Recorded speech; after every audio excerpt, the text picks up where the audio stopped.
Nate Solder is back in the game. His shoe came off, so he just misses one play. 3rd and 1. The running back is Brandon Bolden. And Brady does that so often. 3rd and 1, 4th, and when you get a flag here, however, Brady has been doing that his entire career, sneaking for first downs, but a penalty. Yeah, what happened? The running back stepped up to try and see what Tom was saying. Illegal shift on the offense. 2 men moving and not resetting. 5-yard penalty. Still 3rd down. And that's Brandon Bolden, another of the young guy, second-year guy out of Mississippi. Bolden stepping up, say, "What'd you say, Tom?" And by that point, it was too late. How about Tom Brady? He went off tackle there. Everybody knows he's going to run the quarterback sneak, and they still can't stop it. 3rd down and 6. Meanwhile, one of their corners, Desmond Trufant, just came off the field. Again, already minus Samuel. And Falcons better call timeout. Yeah. They are really messed up. Brady gave them enough time to figure it out. 3rd down and 6. And Brady throws, and that's Kenbrell Tompkins who comes back to try to make the catch. He can't. Frank's covering on the play. We'll see a lot of him, as Chris said, because Samuel's out.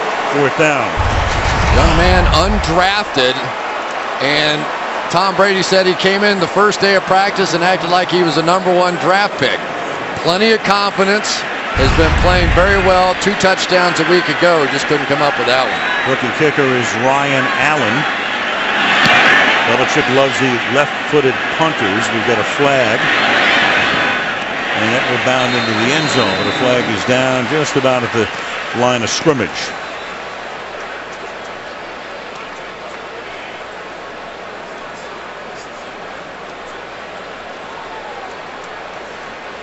It was 4th and 6.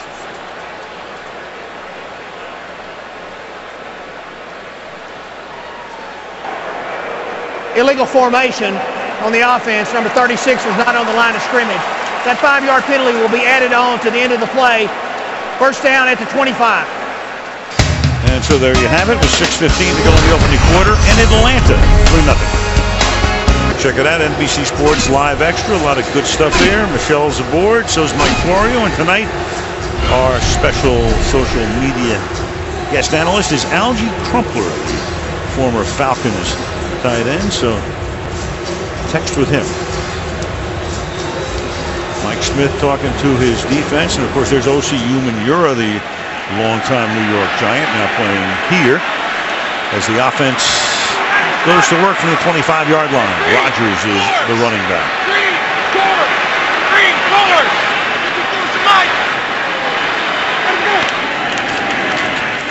And they run a draw with the 5-6 Rodgers. And a flag is thrown, so it's an 18-yard gain, but we have another penalty in the offensive backfield. And it will come back. Holding, number 72, offense. 10-yard penalty, still 1st down. Left tackle Sam Baker, who was questionable to play tonight, and then a game time decision, or a 90-minute before the game, he was activated. The sad part about that for the Falcons is that he really was far away from the play. That Quiz Rodgers was gone. I was wondering how long it was going to take for the Falcons to attack Joe Villano, who replaced Vince Wilfork. The answer was one play. Well, wearing number 72 along that front. So from the 15 now, it's 1st and 20.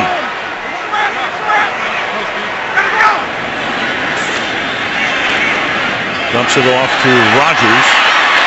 Swinging to the outside, trying to get around Mayo, and then coming up out of the secondary to make the tackle at the 21-yard line was Alfonso Dennard, and we go to Michelle. Well, the official word on Vince Wilfork is that he is out with an ankle, questionable, I should say, with an ankle. You saw him go back to the locker room. It was the right foot that was completely uncovered. Tom Brady checked in with him on the sideline, and the indications that he got back from Vince Wilfork were not positive. All right, thank you, Michelle. So Asante Samuel missing on one side, and now Wilfork on the other side for Atlanta. 2nd down and 14, and the pass is caught by Tony Gonzalez, and another penalty. Just a bunch of them coming in the last few plays. Steve Gregory making the tackle. Coleman again. Personal foul, grasping the face mask, number 72, offense. half the distance to the goal. Second down. Well, Sam Baker, that's 2 big penalties in the first 10 minutes of the game.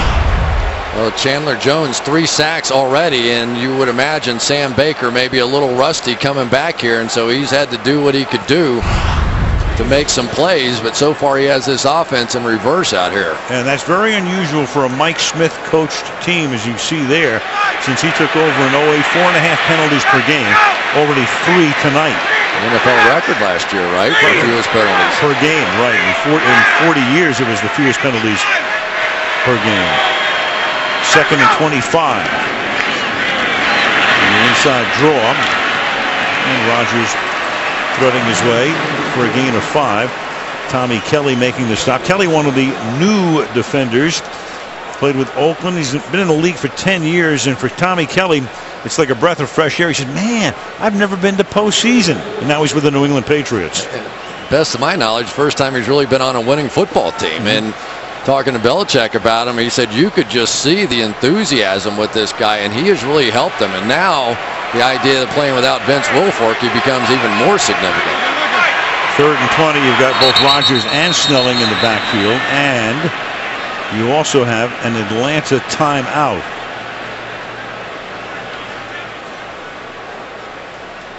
With 4:07 to play in the first quarter.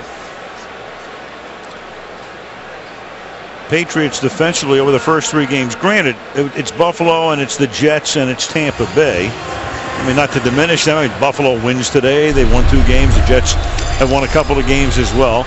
But week 1, E.J. Manuel makes his first ever start. Week 2, it's Geno Smith making his 2nd ever start. Then they get Josh Freeman last week, and he winds up getting benched this week. So the Patriots winning 3 games, allowing only 11.3 points per game, and they were the beneficiary of a pretty soft schedule up front and took advantage of it. Well, there's Matt Patricia, the defensive coordinator, and actually it's better than that. 34 points allowed, but 7 of those were on a fumble return, so really only 27 points allowed. Much better offense here tonight, though. 3rd and 20. Ryan stepping up and slings it, and the pass is incomplete. Good coverage on the play. Julio Jones covered by Aqib Talib in an all-star matchup, and it's 4th down. I mean, this is how tough it's going to be tonight for Julio Jones. You've got one of the best corners in football, Aqib Talib running under him as there's a safety over the top. And Matt Ryan said, I don't care, I'm just going to sling it in there anyway.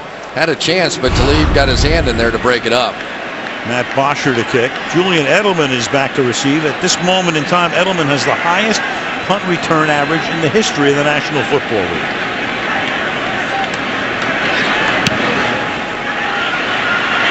Edelman averaging 13 yards per return. He calls for the fair catch and gets run into.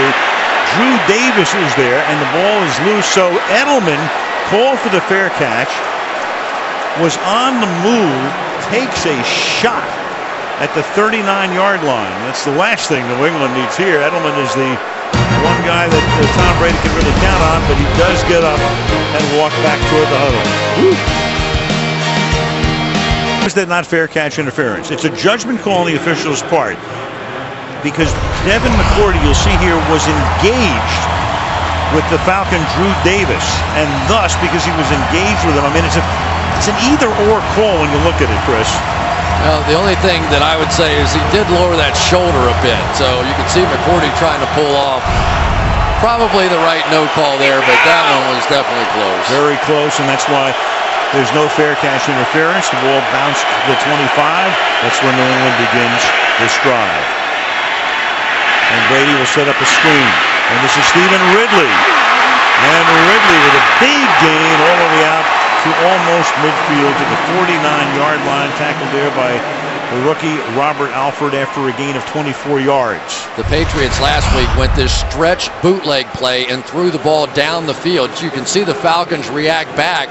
So now they go to the next option off of that, a little screen out to Ridley.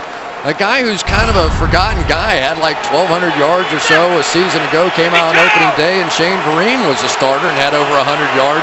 These backs just keep taking turns. Who's the leading rusher? Belichick on the sideline, coaching up the defense. The ball at the 49-yard line. Ridley again to the 46-yard line, third year back out of LSU. Three different backs have led the Patriots in rushing. Again, just talking about Vereen, who they hope to have back in November. He's on that short-term IR.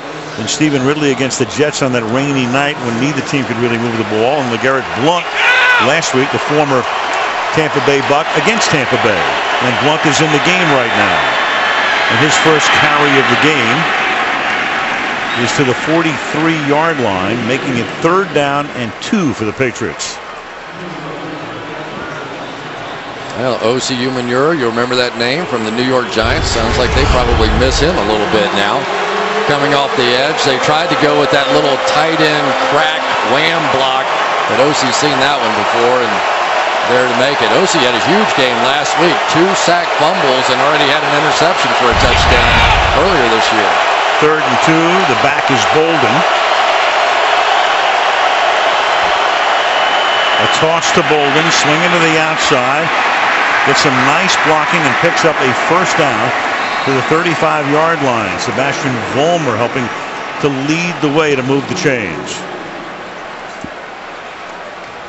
Good job on the outside by Aaron Dobson, one of the rookie receivers. He's the bigger guy going to come down and make this block and really set that edge. And once he got that block made, pretty easy for Vollmer to go ahead and turn upfield to get the next one. Minute and a half to go in the quarter. And on top 3-0. And Ridley probes the left side. Takes the ball to the 28-yard line. Tackled by Akeem Dent. The Falcon defense, their defensive coordinator is Mike Nolan.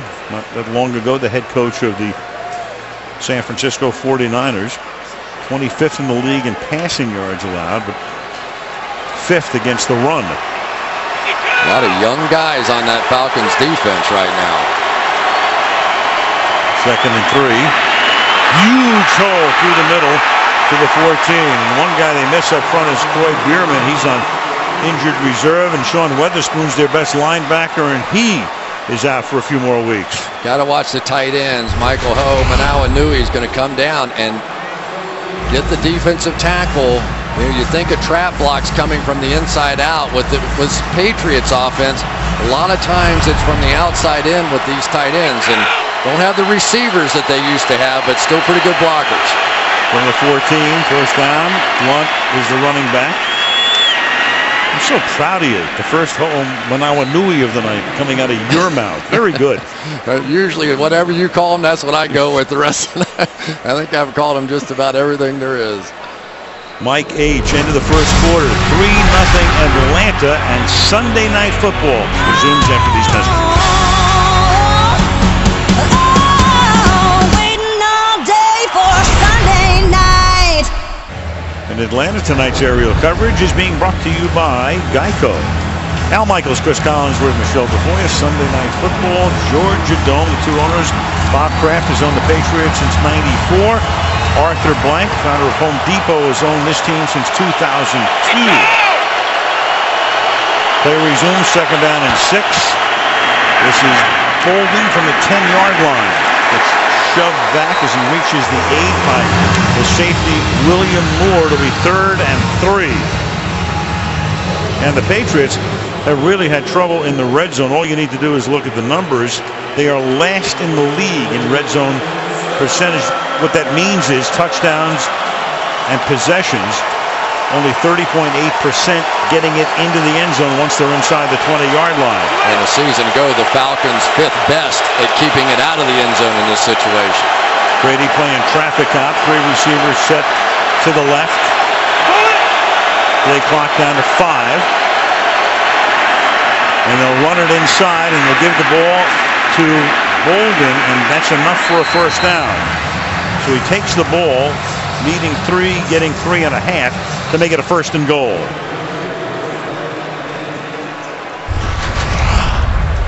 Going right up the middle here with the double teams and just allowing the back to make a turn. It is interesting to watch this Patriot offense go without the no huddle, probably a little bit afraid in this noise with the young receivers. and they are slowing it down while the Falcons are going faster. This time, though, they didn't huddle to keep the Falcons on the field, so they're going no huddle but not hurry up to keep the Falcons with the same personnel as first down and goal from the 4. And on the ground, trying to swing to the outside and bulling his way into the end zone is Brandon Bolden for the touchdown.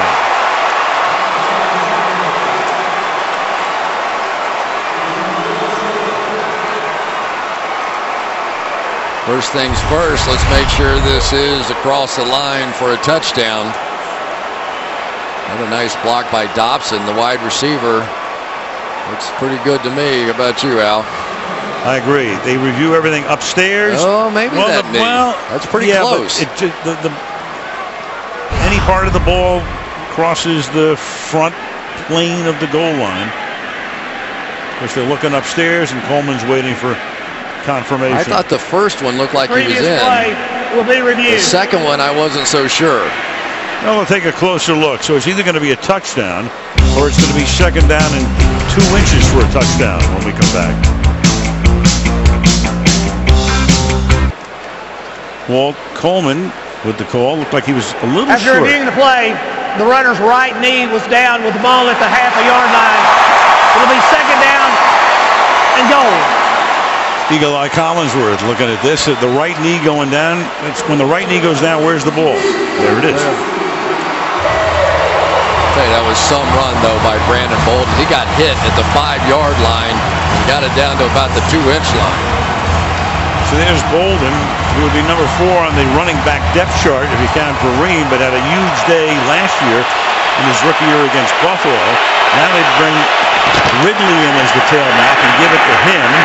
And Ridley is going to be stopped just short. Line judge coming in, spotted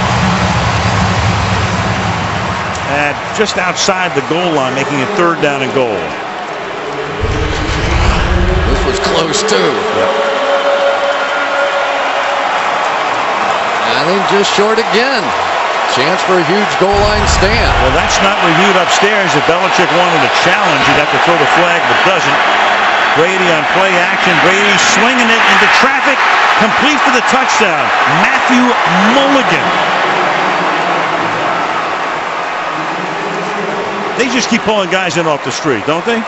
They really do, but this was a play where Tom Brady had to go back to option number 2.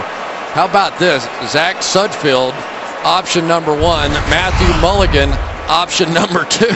I mean, you're talking about a who's who of the National Football League, and Brady just split those two guys. William Moore, that ball came in there so fast, I don't think William Moore could believe it. It went right past his hands. Matthew Mulligan out of Maine, signed as a free agent, 5th year in the league, and he's been with 6 teams. But then he winds up with Brady, and that's all you need. 52 straight games with a touchdown pass for Tom Brady. And New England takes the lead 7-3 early in the second period. Tomorrow and Tuesday, the blind auditions heat up on America's #1 singing competition. The Emmy Award winner, The Voice. Tomorrow and Tuesday, right here on NBC. Pretty good show, that one. Enjoy watching that one. The Blacklist, another one on NBC. It's been a good start. Tom Brady, pretty good to show himself, no matter who he's playing with.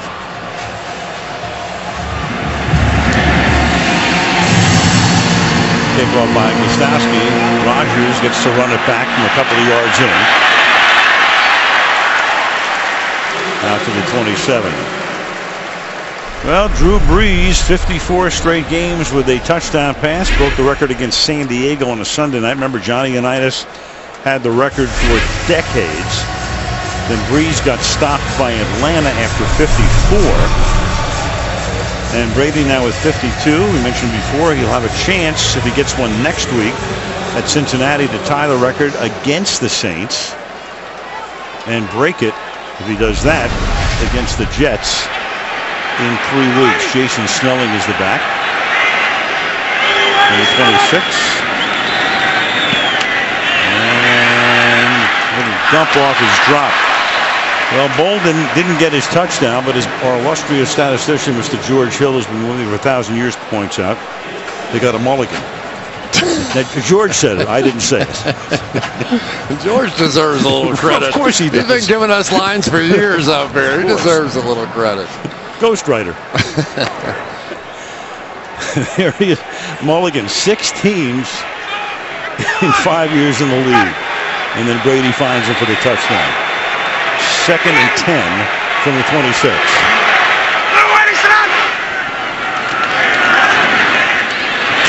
And that's caught by Gonzalez, but no room to roam. Steve Gregory with the tackle. It looked for all the world as if Tony was going to wrap it up after last year. Remember, he'd never won a playoff game. They beat Seattle.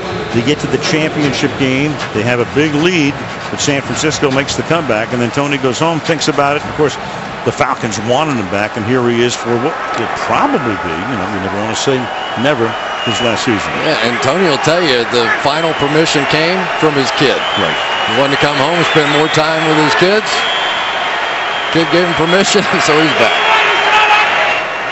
3rd and 8. And that is caught. Gonzalez again to the 41. Hard to believe he's in his late 30s. He looks for a flag. He does get it to the face mask, and will tack on 15 more. And Tony's already caught 4 balls tonight for 44 yards. Personal foul, grasping the face mask, number 54, defense. 15 yards from the end of the play. First down. Dante Hightower. Well, they've been moving Tony Gonzalez around. They want to help him with the release. If you watch the Patriots at all, you know they love to bang on the tight ends and receivers and running backs coming out of the backfield. There you saw the foul. But Julio Jones here at the top of the screen, he's getting the double coverage. They are simply not going to let Julio Jones beat them. Someone else is going to have to, and so far that somebody is Tony Gonzalez.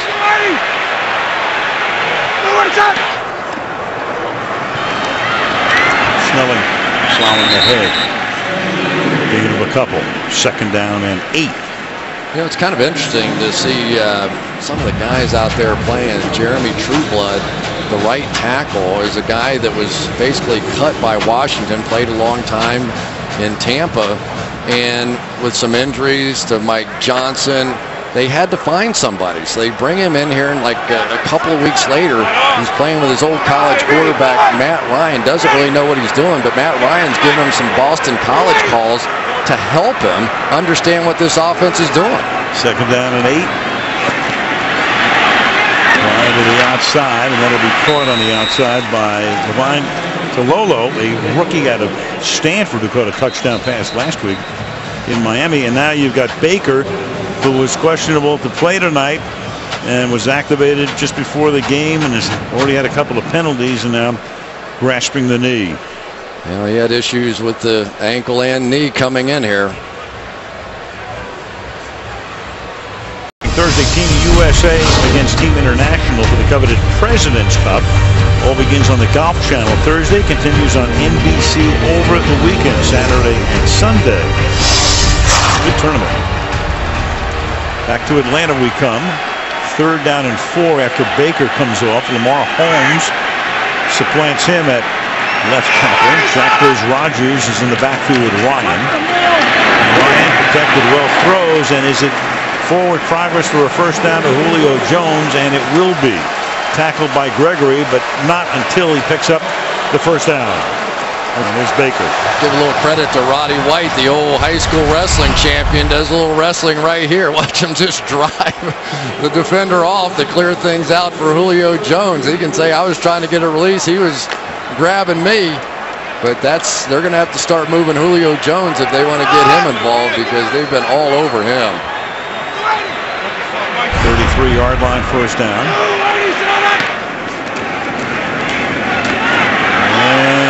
Going deep on the sideline, and it's Jones covered by Talib. And of course, that's the big matchup tonight.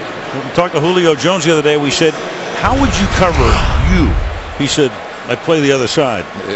There's a lot of people would like to go to the other side.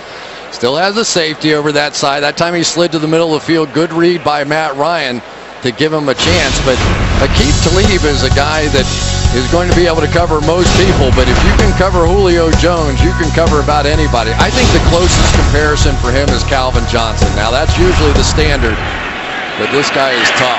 2nd and 10, Rodgers for a gain of about 5. Yeah, they traded up in the draft a couple of years ago.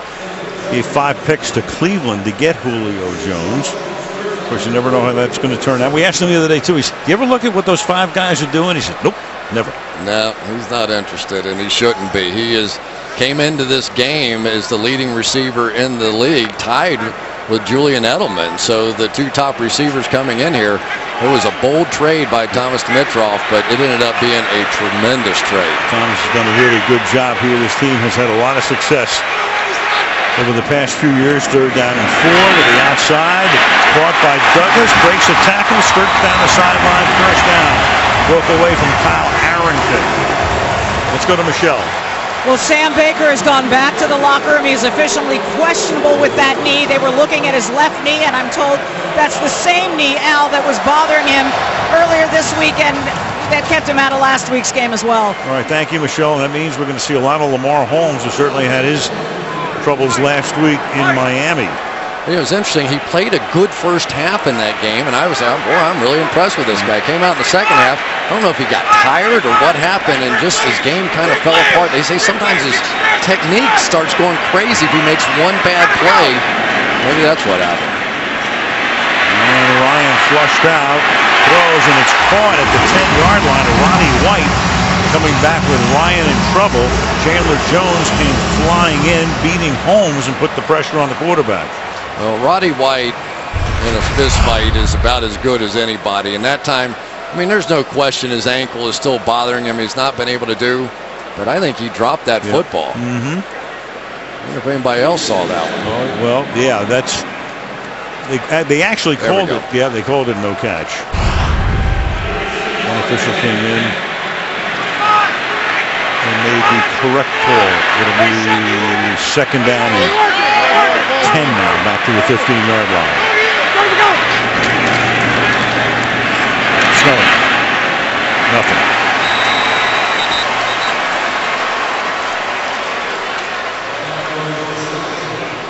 Just about the halfway mark of the 2nd quarter. Well, I tell you, Dante Hightower that time came in. I don't know if he surprised Garrett Reynolds or not, but he just stuffed him right back into Snelling on the back end of that play. This young man, he weighs about 275 pounds. He's bigger than the defensive ends on the Patriots. And when he decides to come downhill, he's tough to stop. 3rd and 10.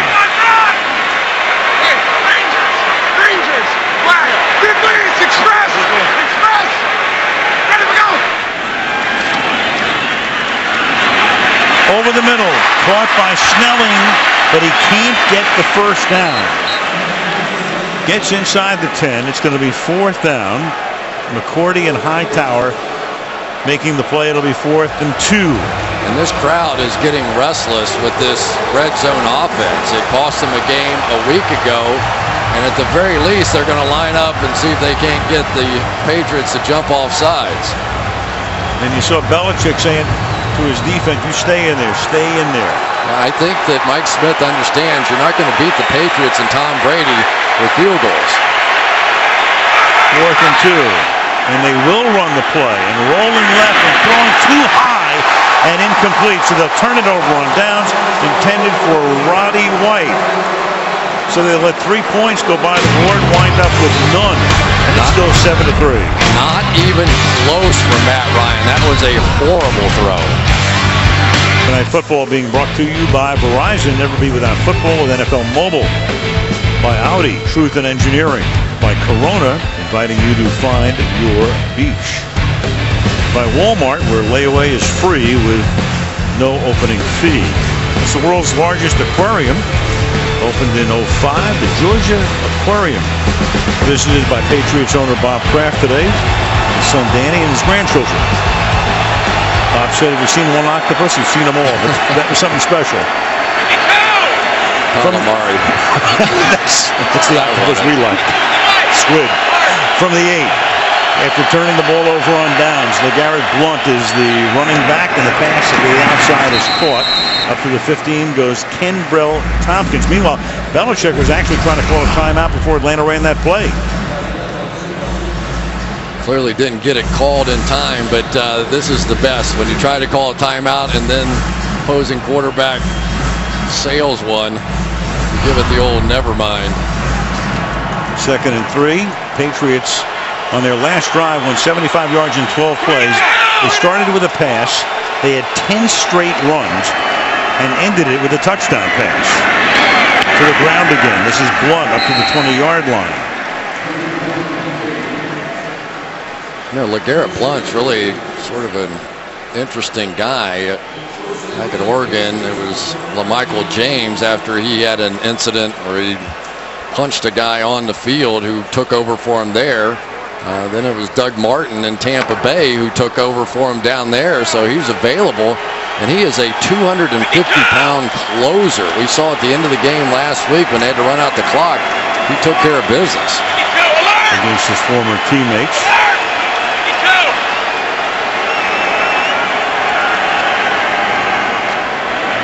Fake the end around, and Brady is able to escape a sack, and then he's going to go deep downfield. There's a little one to throw, but caught by Tompkins.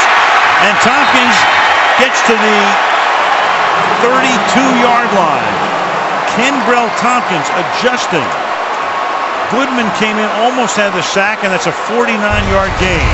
Well, Tom Brady is going to get basically hit as he was about to throw this football, and just somehow muscled this thing out there, and like you would Randy Moss maybe, gave him a chance to make a play. Watch Tompkins go up and go get this thing. Brady was saying he reminds me of Chad Johnson. Now you see why. From the 32. Oh, stuffed. It was William Moore who was involved with Tompkins on that last play. Couldn't stop the catch. Take a look again. This is just fantastic. You get a Pro Bowl safety in front of you, and you simply go up over the top. Remember, Kenbrell Tompkins, undrafted, and yet he's a guy that came in here and just from day one has done nothing but study and work, and you can tell Tom Brady loves it. 2nd and 8. Watch it!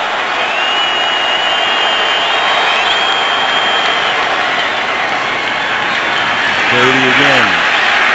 That's incomplete. Well, with Tom and his new receivers, I mean, you saw the Jets game, that Thursday night game, and Tom's body language and all that. So it wasn't love at first sight. No. But it's been growing. You know, and I don't care who you are. When you come in the National Football League and you're trying to play with a Tom Brady, his level of understanding of what's going on is going to be somewhere other than where those two rookies are. I played with Kenny Anderson as a rookie, and he was telling me, Chris, I had no idea where you're going. You just keep getting open, and I'll find you. That's basically what Tom's doing. 3rd down and 8 from the 30. And too high, intended for Tompkins. So it's 4th and 8. Line of scrimmage is the 30. You got Brandon Bolden, who's down on the turf, face down. You know, he and everybody else is having troubles blocking Akeem Dent. Dent in their game last week was unbelievable blitzing the quarterback, and this time Bolden's going to miss as well. Had a sack and a half a week ago, and for some reason they took him out of the game on the final drive, and I think it cost him. The time was able to rush Tom Brady just enough to force the incompletion.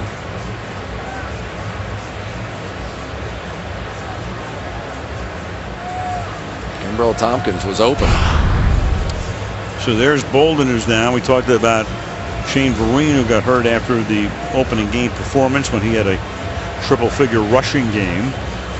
Stephen Ridley, of course, has to be the guy. Leon Washington they picked up as a kick returner. He's also inactive tonight. Can play sparingly out of the backfield from time to time, but Ridley's going to just have to assume more and more of the load.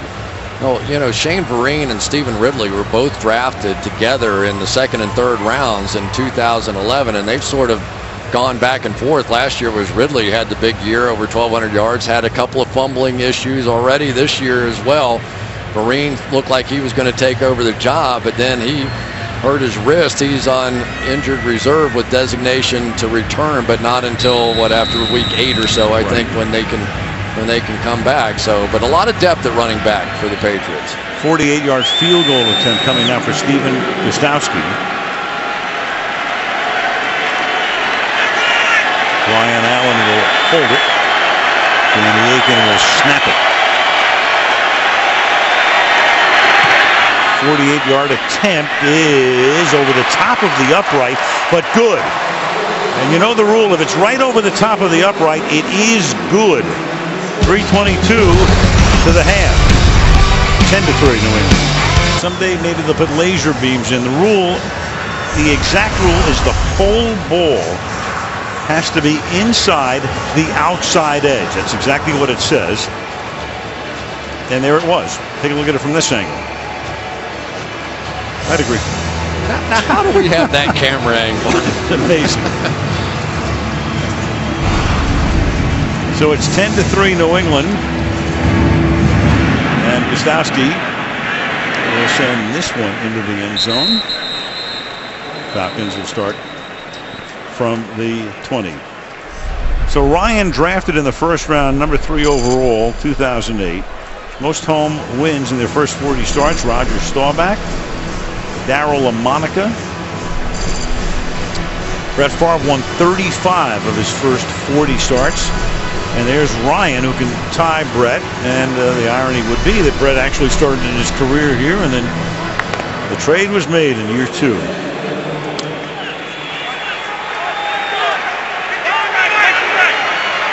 Ryan starting 7 for 7, but 50% since then from the 20-yard line. Again, had a good opening drive, but it bogged down, and they settled for the 3 points they have on the board right now. Ryan throws, and Gonzalez to the 31-yard line, a first down. Tackled there by McCourty, who last year moved from corner to safety. If 20 years from now somebody asks me about Tony Gonzalez, I'll say he is the best receiver I've ever seen at extending his hands and making catches away from his body. So many of the contested catches that he makes are incredible. People draped all over him. Underneath, that's caught. There's Gonzalez again. That's another first down to the 45-yard line. So Ryan's gone to Tony Gonzalez now 6 times for 69 yards. This time he's working against Jamie Collins, the young rookie, and that's a young man that athletically they really feel like they might be able to stay with him. But look at those arms and how extended they are. That looks like nothing, but you have to be so strong to pull that one in. Putting it on the ground now with Rodgers tackled by Mayo. 2:20 to go. The Falcons have all of their timeouts and the 2-minute warning, so time not an issue.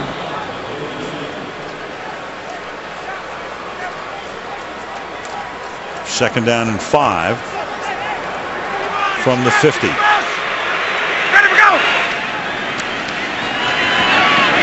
the outside, and that's taken by Rodgers, and Rodgers will take the ball to the 33, and that takes us to the 2-minute warning. Coming with 1:56 to the half, and the Patriots up by 7. Third at halftime, Peyton Manning does it again. 4 touchdown passes today. Denver at the moment is unstoppable. Seattle, big early haul, but back they came to win in overtime against the Texans.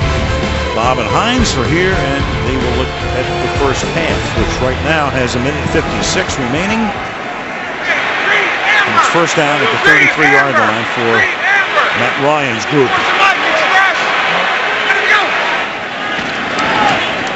Draw, huge hole, and a 9-yard gain for Jason Snelling to the 24-yard line.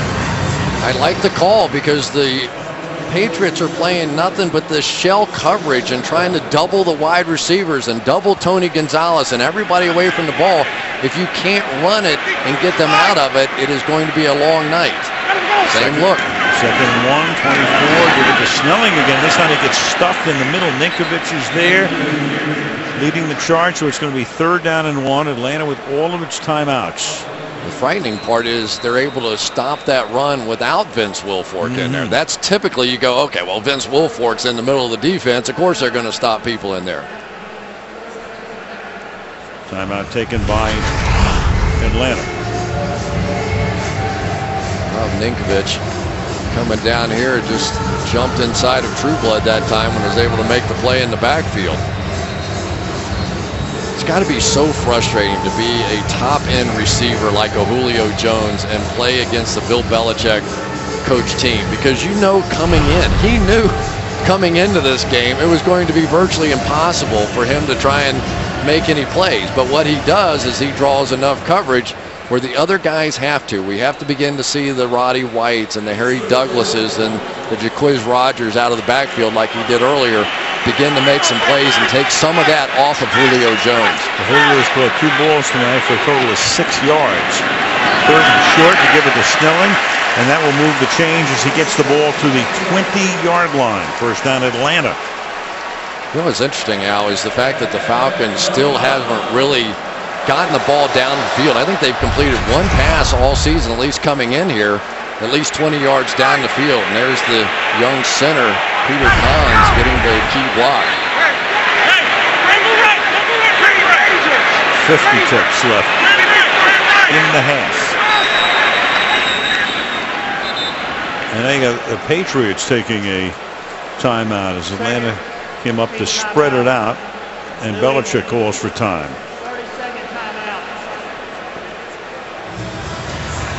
We talked about what Bill Belichick does to top-end receivers. In this case, Julio Jones. There was no doubt. Stephen Gregory coming over the top. Aqib Talib doesn't have to worry about him going deep. You can see he really is beat, but not really because the safety's standing behind him. So all he has to do is try and stand between him and the quarterback all night. This is probably the most fun coverage for any cornerback to play. And Talib, I would argue he might be able to play this by himself. I mean, he is that good of a cornerback on a 1-year deal, 3 interceptions already this year. I would have loved to have seen the one-on-one matchup, but so far he's had help. 46 seconds after the defensive timeout. On first down, 4-man rush. Caught. Gonzalez spins away. Into the end zone he goes. Spun away from Steve Gregory. He looks like he could play 17 more years. Well, this is an issue because Dante Hightower, after he makes the hit on Gonzalez, comes off on the back coming out of the backfield. He can't do that. You can't worry about that. You've got to go get your width. That time he put Stephen Gregory in a horrible position and gave him virtually no chance whatsoever.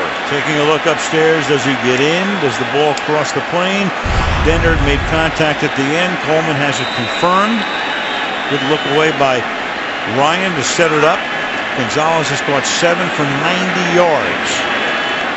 I should say thank you, Julio. And Bryant to try to tie the game. So Julio draws a lot of the coverage. Gonzalez has had a huge first half. With 38 seconds left in that half, we're tied at 10 in Atlanta.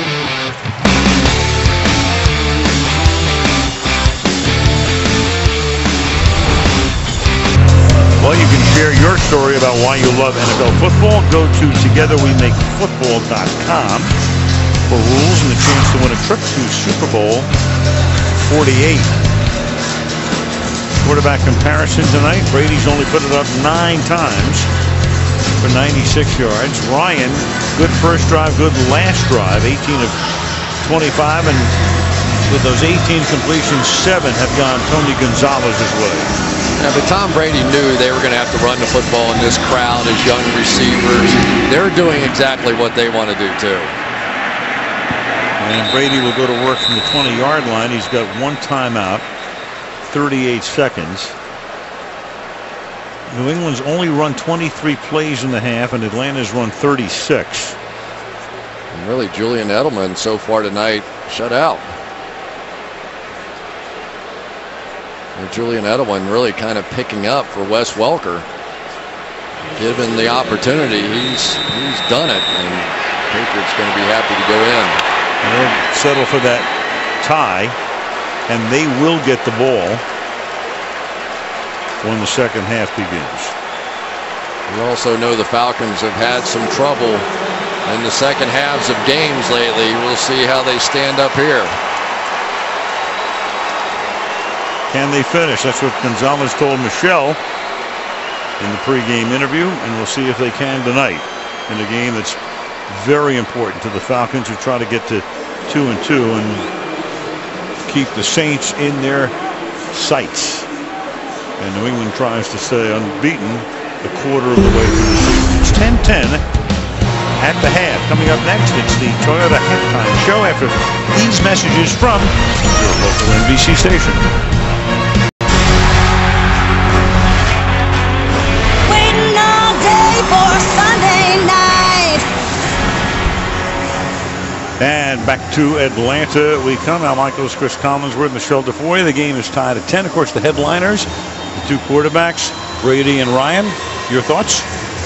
That was pretty good. How about a little Burger King inside edge? Take a look at this thing, and it's really amazing how similar they are. Bill Musgrave, who was Matt Ryan's quarterback coach early on, told him, watch how Tom Brady moves within the pocket. That's what makes him special. He's not a scrambler. Matt Ryan has adopted that. You see him with the little movements inside, but watch these two throwing motions on the Sunday Night Football tracer. There you go. You see what that one looks like, Cal? Now check out this one. Almost identical, isn't it? Right. I mean, both those guys with proud roots in Boston. There's the Burger King Inside Edge. Check out more insights from this game on NBC Sports Live Extra. There you go.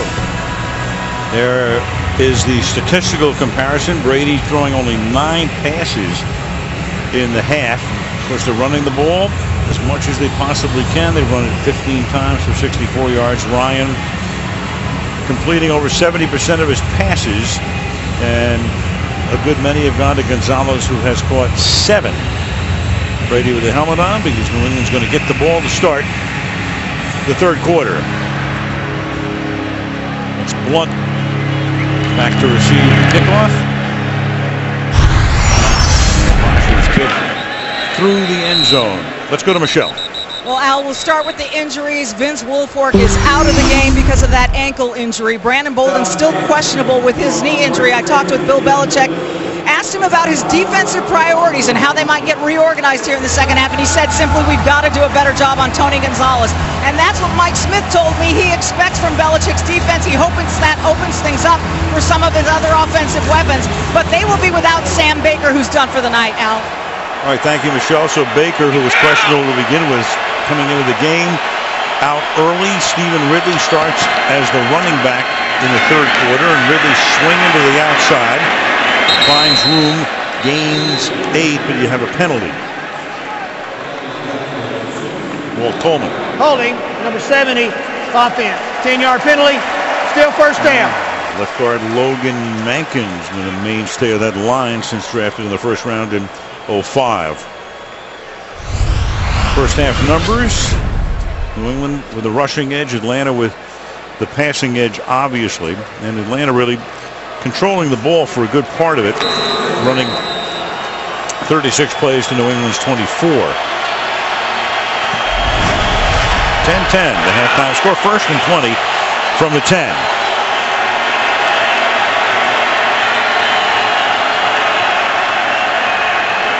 Flag again, and underneath, this is caught by Ridley for a short gain. Yeah, that time Julian Edelman mistimed the snap count. He was into that stack formation to get a better release and just took a false step forward and got caught. 2 men moving and not resetting. That penalty's declined. Second down. And no catches tonight for Edelman. Only 5 completions tonight. 2 to Tompkins, 1 to Ridley, 1 to Devlin, and the touchdown pass to the tight end Mulligan. Well, right now they're going backwards on this drive. It'll be interesting to see how much confidence Tom Brady has in these young receivers now. Pretty amazing, isn't it, that they've won so many different ways here. They've won with Randy Moss and throwing deep. Then it was the 2 great tight ends winning that way and the no huddle. Now they've got the young receivers, so now they're back in the huddle and running the ball. Belichick and Brady just always seem to find a way to make it work. Meanwhile, Bolden comes back into the game, but there's a little conference here.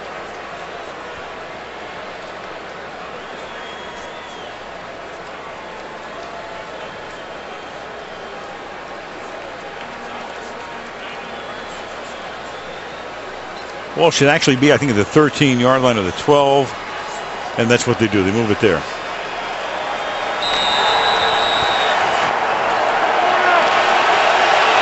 So Bolden back in again. Edelman without a catch tonight. Coming into the week, he was tied for the league lead with 27 receptions. again, Bolden, and they break that up. Boy, that's Akeem Dent. Puts a dent into Bolden on that one. Smells it out, sniffs it out perfectly. And a loss on the play of 4. 3rd and 24. He's been doing this for 2 games now. This is Akeem Dent. I think the competition from the young linebackers, Joplo Bartu and Paul Warlow, they basically trying to run him out of a job, and Akeem Dent is having none of it. He has made a lot of explosive plays the last 2 weeks.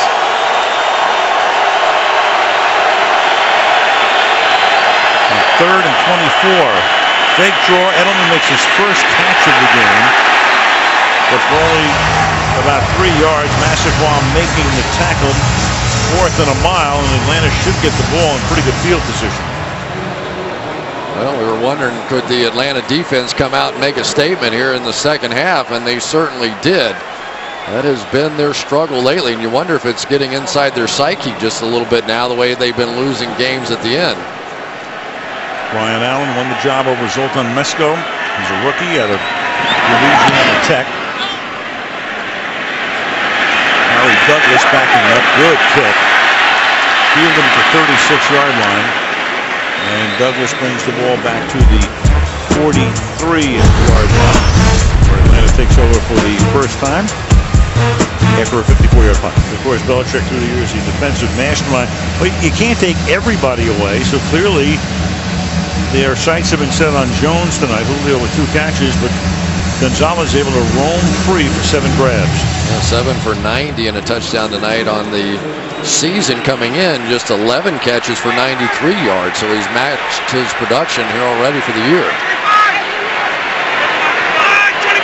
From the 42. Hey, 51, please, 51, express. Gotta go. And that's caught by Rodgers. And Jacquez to the 46, so he lined up outside, came back inside. Ninkovich was able to get to the quarterback, and they'd go no huddle here as they did at the beginning of the game. Another hand signal that time for Matt Ryan, that time to Jacquez Rodgers. A little pick play on the outside. Starting to look like Tom Brady in this no huddle. Rodgers on a draw. Threads his way for a gain of 4 to the 43. Dennard makes the stop. Obviously the crowd noise not a problem, but looks over and goes, okay, we've got, and I think that's a signal for we're going to have a little pick play on the outside. They come in and pick Hightower loosely. It was not an illegal play at all. Just a good read, realizing that was going to be man-to-man coverage. There is not a linebacker out here tonight that's going to cover Jacquez Rodgers one-on-one. Gonzalez up in the slot to the right on 2nd and 7. And Ryan goes the other way, and the pass is incomplete. The crowd wants a flag, but Talib with good tight coverage on Julio Jones. 3rd and 7. This Aqib Talib is something now. I mean, Julio Jones is a great player, but when you do this kind of inside release, all the corners around the league now are ducking underneath that play, and especially when you have safety help, you can get away with that. Physical guy, big, strong. If he keeps this up this year, he is going to land some kind of a big contract. He's been fantastic. 3 receivers set to the left. Ryan would pass it over the middle and incomplete. Jones dropped it. That time he was chased by Dennard, and it's 4th down. Yeah. Ball's thrown a little bit behind. Ryan had a little pressure coming right in his face from Mayo, but for Julio, that's a relatively easy catch to open your hips. They like him in those catch and run situations. A little casual on that one. Edelman back to receive the kick. Matt Bosher has had one punt tonight. Nobody on either outside gunner here. They'll sprint somebody out when they snap the ball just in case. But boy, it looks tempting from here. Bosher's first kick was 60 yards. And this kick takes him a beautiful backspin bounce and is down to the 6-yard line. Just drop the nose of the ball, kick it like a wedge, and pin New England deep. Early 3rd, 10-10 in Atlanta. Well, New England percentage of receiving yards by tight ends, you go back to 2011 when it went to the Super Bowl, 43% by the tight ends. Last year, 31%. This year, 3 catches for 36 yards, one of them a touchdown grab tonight. Of course, this all goes back to Gronkowski and Hernandez with Brady. But you look at Brady to Gronkowski since 2010, that rating is almost perfect.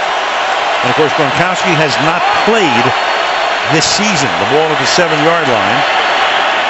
Brady will give the ball to Ridley. The question about Gronkowski was when. It seemed to be during the week that there was a good chance he was going to be able to play tonight. But inactive, Belichick, if you're inactive, you normally don't fly with the team, and he didn't. And there seems to be a question as to if he's ready or not and whose call it is. And normally it's got to be the player and the doctor who have to decide. But Gronkowski, according to all reports, looked pretty good in practice this past week. I think it was Dr. Belichick that decided. 2nd down and 8 from the 9-yard line. Of course, in today's world of speculation and Twitter and social media and everything, you see all kinds of stories about, where is Gronkowski? Meanwhile, they want to know where Welker is. Well, he's in Denver, as we all know. Well, the good news for the Patriots is they didn't have to have him. They're at 3-0. They're playing a game out of the conference on the road. Why not give him another week? Obviously, you want to make sure that he's healthy for the long haul. 3rd and 8 from the 9.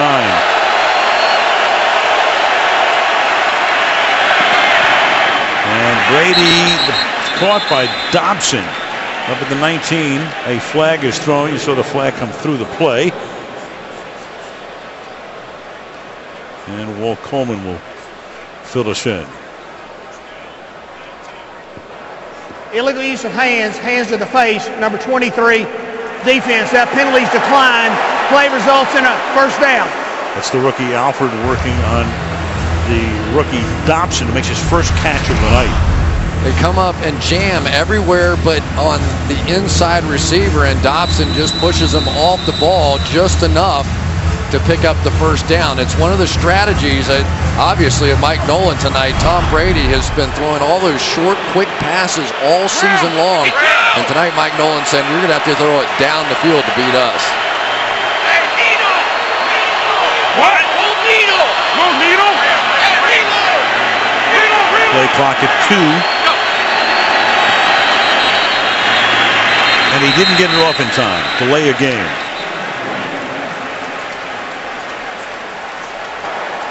Delay of the game. Offense. 5-yard penalty. Still 1st down.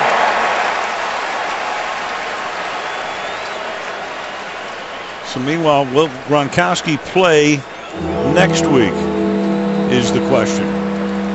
Right on the cusp of coming back to the team. What a difference, obviously, it would make. We'll see. They're at Cincinnati. 1st and 15 from the 9, or from the 14-yard line. Ton of time off the play fake, and then the pass is caught, juggled and caught by Tompkins. 1st down to the 31-yard line, covered by the rookie Trufant. I love this young player. I really do. Kimbrell Tompkins.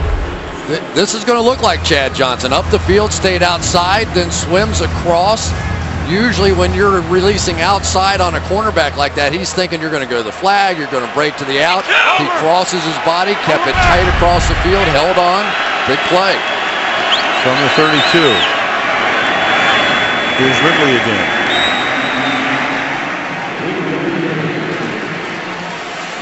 New receivers, Tom Brady, who's normally up at the top of the charts on just about every passing statistic.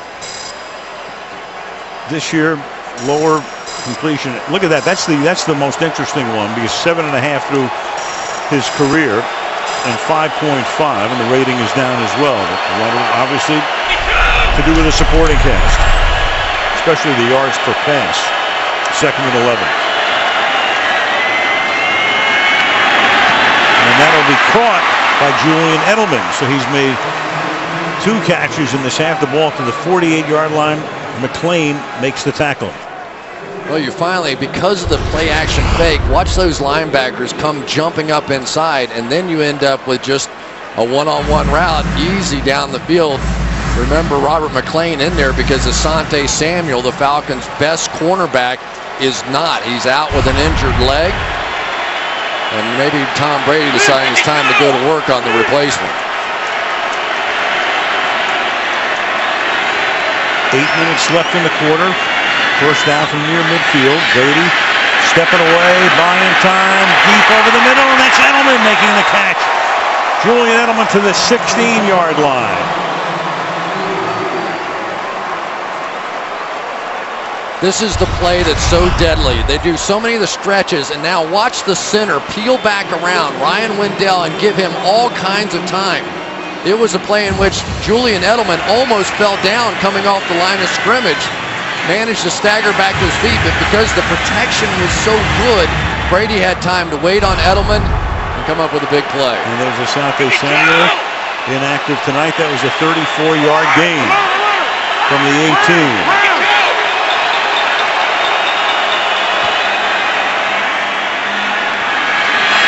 Brady in the end zone, too deep, intended for Tompkins. You know, another guy, Danny Amendola, is the guy we mentioned at the top of the show, and not since. Another guy who's about ready to come back, picked him up when they let Welker go to Denver as the slot guy.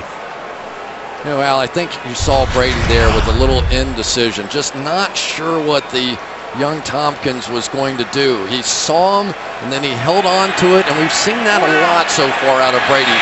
It's not that he doesn't like these guys or have confidence in them. He's just not sure exactly what they're going to do. To the outside goes Ridley. Run out by William Moore. 3rd and 3 upcoming.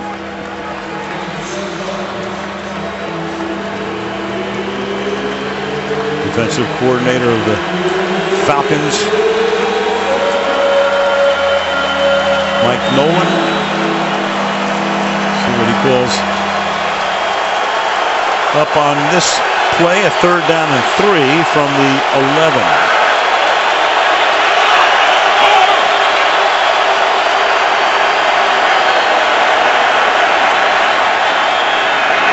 And Brady to Edelman. And Edelman seeking that first down very close. Spots it across the yellow line. And that, with Robert Alford, the receiver, should be enough for the naked eye for the first down. One of the problems is when you try to go bump and run against these kinds of pressure defenses, they can just run these little rub routes and force your defensive back to go over the top. That's why very seldom do you see all 3 defensive backs on the line of scrimmage together. Just too easy to pick them. This drive began at the 7-yard line. Holden to the 4-yard line. So Brady now has called for 4 runs and 7 passes. I can remember talking to Peyton Manning about it and how when you want to throw the ball and you want to get your passing game going, the best way to do it is to get your running game going. And it's so hard for a young quarterback to believe in that theory, and you can see Tom Brady really embracing it here tonight. 2nd and goal. Brady stepping away, sliding, up in the air it goes, and then batted away. Loose to the moment. Tompkins was there, and Desmond Trufant, the rookie from Washington. Marcus's brother played 10 years with the Seattle Seahawks, batting it out. Desmond Trufant had to stop that pass twice. Good coverage, gets it there, taps it in the air, but if he doesn't come back and knock it out again, I think Tompkins is going to end up with the toe tapper.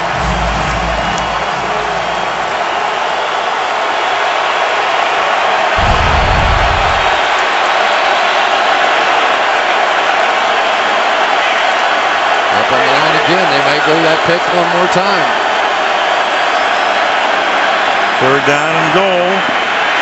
Brady fires low. No good. 4th down. Intended for Dobson, who's hurt. Brady wants a call in the end zone. Meanwhile, Dobson writhing in pain and holding that shoulder. And Tom Brady was saying he was held on this one.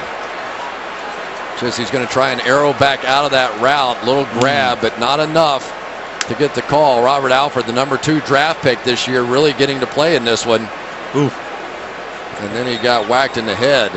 Thomas on the tail end of it. Deku came in at the end. Brady wants the call. Dobson is still down in the end zone, and a field goal will ensue after the injury timeout. Well, fortunately, Dobson about 20 seconds ago able to sit up and now walk off his best bud. Tompkins right there, never left his side. Boy, that was a vicious looking shot that he took. Fortunately, he's able to go to the sideline under his own power. Yeah, his head gets bent straight back on that play. You could see it right away, but I tell you, Kimbrell Tompkins never left his side during that whole thing, concerned for his friends. Dobson telling me earlier this week, he said, hey, we're the rookies, we're always the story. I try not to read it or get caught up in it. But I knew right away Kimbrell Tompkins was going to be my best friend on this team. We hang out together, we watch movies together, we do everything because we have so much extra studying to do. Great relationship now between the two.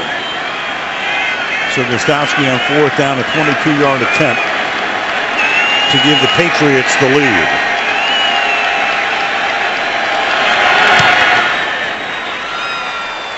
And with 5:24 remaining in the third quarter, it's 13-10, New England. Sunday Night Football being brought to you by the Samsung Galaxy S4. The next big thing is here. By Blue Moon Brewing Company, artfully crafted. By Burger King, where taste is king. And by Toyota, let's go places. Friday night, Union High School, number 2 ranked in Georgia, was homecoming night. And they beat Banks County 63-0. Proud Papa's out there walking those young ladies across there. Yep. Well, there's Dobson. Great to see him sitting up on the bench. Gostowski to kick it. And Rodgers in the back of the end zone. And let's take a look at Tony G. I just don't think there's ever been anybody better at extending his arms and making tough catches. Watch this, arms fully extended. A linebacker is going to get his hands up in between his hands and make the catch. Again, try and strip it out. It's just impossible. And then this ancient tight end who's going to retire for some reason. I have no idea why. Maybe not. Scores one from there. Maybe his kid will give him permission for another 10 years. He has been something. 7 catches tonight, 18 already this season. Snelling is the running back. And good tough running being the 5. You know, you look at Gonzalez and all the things he's done. Only one guy in the history of the league has caught more passes than Gonzalez, and you know that's Jerry Rice, who caught 1,549. Tony now at 1,260. Probably a little better blocker than he gets credit for, but this is where he's so dangerous. You flank him out like that, and he gets a release, and you have a headache. Green torch! 51! Every time they motion that back in the backfield, if they don't adjust, Matt Ryan goes immediately to an audible. Good job by the offensive line that time, and there goes Jones breaking away, and before he gets tackled, he gets to the 42-yard line. Dennard almost had him, couldn't control him, and Jones picks up the first down on a gain of 16. They tried to come back to that same audible with the wheel route going up here, but Rob Ninkovich this time fights his way over the pick, and so Ryan has to come back down, and it's not a bad choice. Get Julio Jones as your second choice on a route. 3 catches for him tonight. That's his longest, 16 yards. And this time it's Roddy White taking the ball to the 49. Tackled there by Devin McCourty as we go down under 4 minutes to play in the third. A lot of admiration for that guy, the way he plays. He knows that just being on the field, he's a factor. He may not be right for 2 or 3 weeks still, but he has refused to come out and keeps contributing. And second and a deuce. Snelling pushing his way to a first down into Patriot territory at the 47. And Bill Belichick has his defense for that. Wilfork lost him early in the game. Had to come off, and they've been running Volano and Chris Jones in, a pair of rookies along that defensive front. Volano in there right now.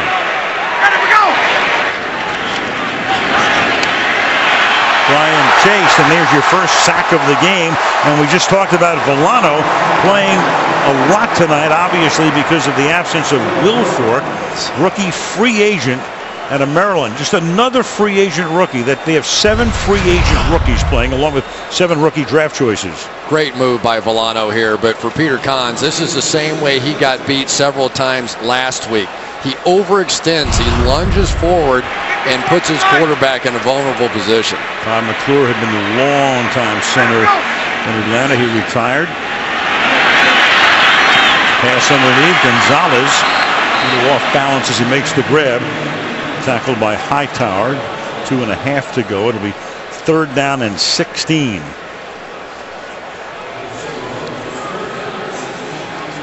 $14 rookies and 7 free agents. So it's been a hallmark of the Patriots through the years. They draft well. They pick up guys from anywhere and everywhere. And they win. 10 straight double-digit victory seasons. 3rd and 16. And Ryan hit as he throws, and that's incomplete. For 4th down. The one guy that has been a contributor here is Tommy Kelly coming in through here. He's a guy that we talked about earlier, just playing on a winning team for the first time. This no huddle is probably wearing him down. Not much of a break for him with Vince Wilfork out, but able to get some pressure from the inside position. 1.5 sacks already on the season has really helped. Bosher to punt. And Edelman sits up at his 10-yard line. And calls for the fair catch at the 11-yard line. With 1:53 to play in the 3rd. Patriots trying to stay unbeaten. Dobson back to the locker room. 13-10 New England. Well, nearly 16 million viewers made the Blacklist Fall's #1 new drama. James Spader, the star of the Blacklist, tomorrow. 10 Eastern, Pacific, 9 Central, and Mountain, right here on NBC. Back to Atlanta, where the Patriots begin this drive from their 11 with a 3-point lead.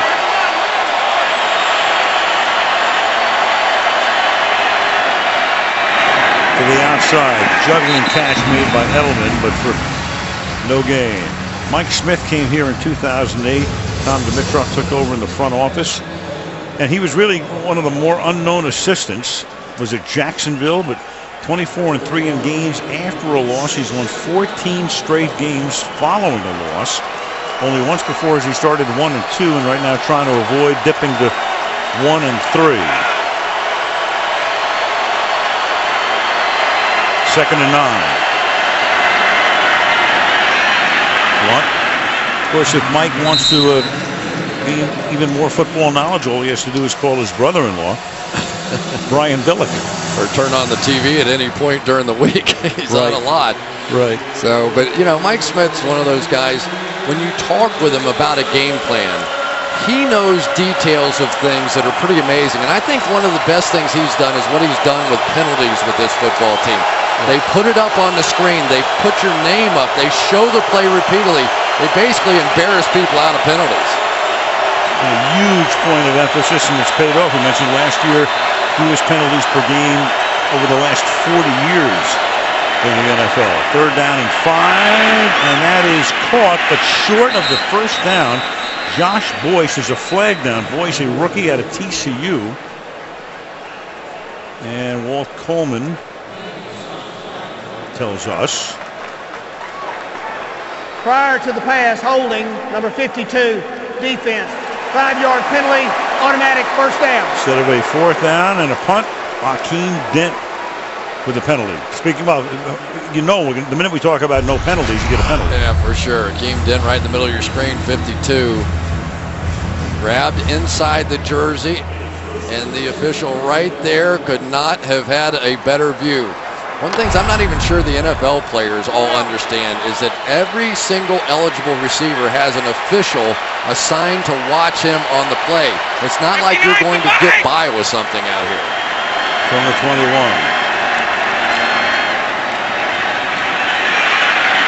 Brady, a wobbly pass as he was contacted as he threw. And incomplete. Jonathan Babineau in his face as he got it away. It'll be second down at 10. Had an opportunity that time. The young rookie Josh Boyce on the outside got a great release and was running free down the boundary. And Brady basically just did not see him. They had an opportunity with no help over there whatsoever for a big one. And sometimes for Tom Brady, it happened to him last week too. He just was looking at the wrong side of the field because of the pressure. Second and 10.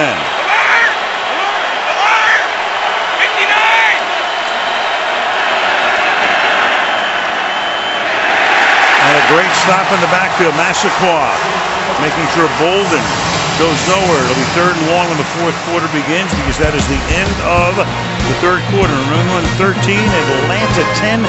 Sunday Night Football resumes after this. We'll look at Atlanta tonight's aerial coverage being brought to you by Geico. Back to the Dome we come. Al Michaels, Chris Collinsworth, and Michelle Tafoya on Sunday night. Patriots trying to go to 4-0. Atlanta trying to avoid going to 1-3. It's third down and 14 for the Pats from the 17-yard line.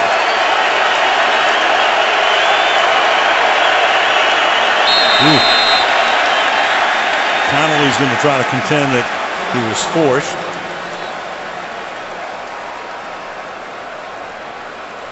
It's one of the few times I saw the Falcons what looked like a pressure. Full start, number 63, offense. 5-yard penalty, still third down. All right, let's go to Michelle. Well, the update on Aaron Dobson is that he is questionable with a neck injury. You saw him there on the sideline, Al, getting examined by the team doctor for range of motion and strength. And then ultimately they took him back to the locker room, which is where he remains at the moment. Questionable, Al. All right, thank you, Michelle. And that's why we have seen Boyce in the game. Another of the rookies. Boyce out of TCU, third and 19. Crowd in full throat as Brady surveys. And the survey says he finds the open man at the 38-yard line, Tompkins. And a flag is down. A flag is down at the 35-yard line, up at the 35. Could be a hit to the head. Tompkins looked like he took a shot here. Meanwhile, that would go for 26 off a third and 19. I couldn't see. Was that William Moore who kind of launched himself at Tompkins at the tail end of the play with the protection, just made it, and he was really going to take a shot at taking his head off. I'm not sure he hit him or not. Personal foul. Hit to the head on number 25 defense. 15 yards from the end of the play. First down. I didn't see the shot to the hit him with the elbow. It doesn't have to be head to head. So anything. This protection is really what is winning the battle. But this is one of those catches for Tompkins. You know you're going to get drilled. You know William Moore, one of the biggest hitting safeties, a Pro Bowler, is going to come after you on that play. It is third and impossible, and once again, it is Kimbrel Tompkins that has come up absolutely huge when Tom Brady needed him most. 4 catches for 100 yards for Tompkins. And a huge hole here for Blunt. LeGarrette Blunt inside the 10 all the way to the end zone. LeGarrette Blunt 47 yards. So it's third and 19. And Bob and Jonathan can't believe what they've just seen. The Patriots wear you out with these pulling offensive linemen. They double team at the point of attack, pull around, pick up the linebacker dent that time, and sometimes you just can't believe somebody as big as LeGarrette Blunt can run like that. Comes around, seals that linebacker inside, and then Blunt, who returns kickoffs at 250 pounds, finishes the deal. And meanwhile, Dent got hurt on the play, and he's still down on the ground at the 29-yard line. And for Blunt, as he goes to the end zone, that's the Patriots' first rushing touchdown of the season. How about that transition? Third and about 19. You go huge completion over the middle to Tompkins. You get the penalty tacked on, and then you run it in the end zone from there. So what looked like an absolute punt situation, clutch catch, penalty, huge run. This is fantastic. I mean, I've been over this middle in the NFL more than a few times. He saw it. He knew what was coming. Didn't flinch. Here's a young man that has been through a lot. I'm not even going to get into all the stuff that happened to him before he was 18 years old, but he has battled back. He knows he's the luckiest man on earth to have an opportunity to be playing in the NFL with some of those things that he's been through. And there they are, Julian Edelman with one little block to spring him, and there he goes. Yeah, the Cliffs Notes version at Oregon, punched the guy from Boise State and got suspended for most of the season. Winds up at Tampa for a couple of years. Now he's in New England. First rushing touchdown for the Patriots this season. Dent goes back to the bench. Gostowski will kick the extra point. Reminds you a little of Corey Dillon when he came in here. Remember all that? You know, sure. Always there's some noise about Corey Dillon. All he did was produce, and this guy has a lot of the same attributes. Meanwhile, Brady can go out on the street and find 5 guys and throw touchdown passes and get touchdowns. 20-10 New England. Sunday night, back west we go, and the San Francisco 49ers got healthy the other night at the expense of St. Louis. Meanwhile, Houston licking its wounds. The Texans and the 49ers at Candlestick. Football night begins at 7 o'clock. Houston and San Francisco on Sunday Night Football a week from tonight. And the kick through the end zone. Dante Scornecchia, an assistant coach, there he is, works for the offensive line, and he has been in New England back to 1982. Ron Meyer brought him there. Meyer took him to Indy for a couple of years. He came back. He's coached under Ray Berry, Dick McPherson, Bill Parcells, Pete Carroll, and of course Belichick. So normally when a new coach comes in, he revamps the staff, but here's a man who has now been under 6 different head coaches with one team. I think he does a pretty good job. Wouldn't you say to keep him around that long? Yeah. I'll finish up in a minute. From the 20-yard line, here's Ryan with a soft pass and a nice run here by Rodgers to get 9. The only thing tougher than trying to tackle one of the backs from New England is trying to get an interview with that guy right there. During the Super Bowls, everybody's available. You all got to come on the field, and there's a billion reporters and all that kind of stuff. They said that he went over and stood on the farthest piece of grass that he could find hidden behind the tunnel, which qualified as coming out there. They had to come drag him out there for some interviews. 2nd and 1. Gonzalez makes the catch. Well, of course, Belichick is so expansive, you don't need Scornecchia, well, right? Of course. No, that's absolutely true. How about that one? Extended arms and the toe tapper to go with it here.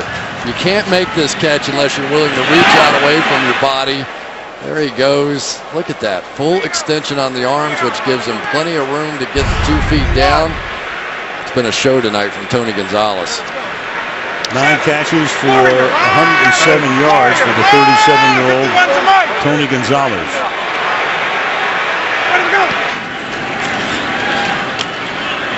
Ton of time.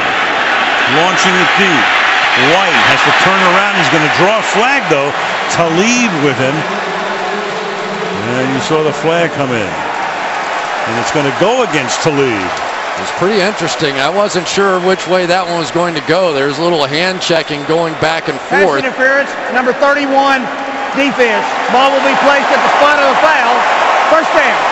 Talib kind of grabbed the right arm of Roddy White as he was going down the field. Was in perfect position. All he had to do was turn his head. But you can see he hooked that right arm underneath, sort of did a power curl with it right there. Good call by the official. And a 38-yard penalty.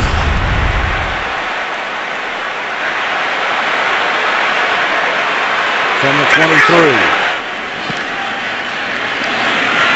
Ryan down the sideline. The receiver White fell down. 2nd and 10. And Tommy Kelly, you saw him shaken up on the prior play. He's come out. The pass rush really has not been a factor for either team tonight. These quarterbacks have been able to do what they want. But this is where the Atlanta Falcons have fallen apart yet again. Remember, they had a chip shot field goal. They bypassed, went for it on 4th down, or this would have been a 1-touchdown game. Only 1 sack in the game. It belongs to the Patriots. 2nd attempt. Through the middle, inside the 20-yard line goes Rodgers. That was Rodgers to about the 18, 3rd and 5. So now your top 2 defensive tackles out of the game. You're playing 2 deep safeties. You have to be able to run the football here inside. And for my money, Jacquizz Rodgers would be the guy in both the passing game and the running game. I think in some of those one-on-one coverages, he just has an advantage. He's small, he's quick, he can get open. 3rd down, 5. 3 receivers, including Gonzalez, coming off the right side. And Ryan's going to get stuffed at the 27-yard line. The pump fake pulled it back down. And Michael Buchanan comes in, a rookie out of Illinois, picked in the 7th round. Pretty good coverage this time down the field. Gerard Mayo has been working on Gonzalez all night. Was able to maintain contact. I'm sure Tony's going to say, what happened about the illegal contact down the field? And then they jump all over Roddy White as well. Aqib Talib said, you didn't deserve that one down there. And there's Buchanan stepping up. So now a 45-yard attempt to try to make it a 1-possession game again. Matt Bryant out of the Matt Bosher hold. And the kick is good to draw them to within 7.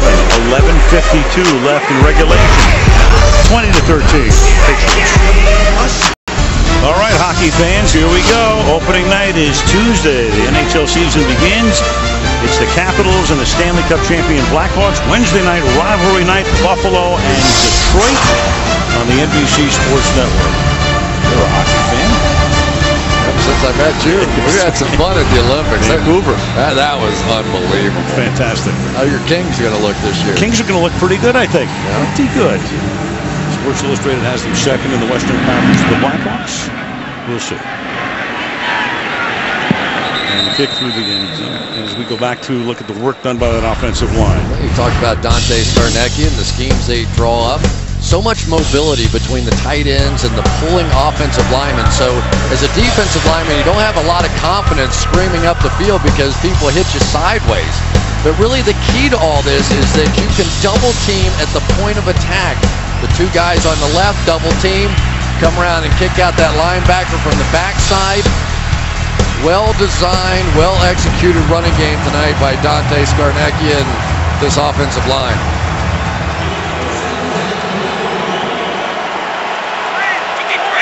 Pats begin from the 20-yard line. Ridley is the running back. Play action. The pass to the sliding Julian Edelman. Complete. Here's Michelle. Well, a couple linebackers trying to get back on the field for the Falcons, but right now no helmets in their hands. They're working out their injuries on the sideline. Akeem Dent with a right ankle, questionable. Paul Warlow with a knee, questionable. And so both of those guys don't look to be coming back anytime soon, Al. Big loss, and that means Gaither and Nicholas, 53 and 54. The 2 backup guys are now in there. The ball's at the 36-yard line.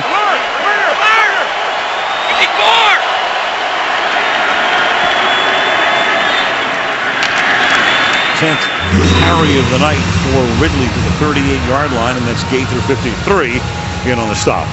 It's just so unusual to watch the Patriots playing like this, going back to the huddle, not spread out. But this is all they have left as far as wide receivers are concerned.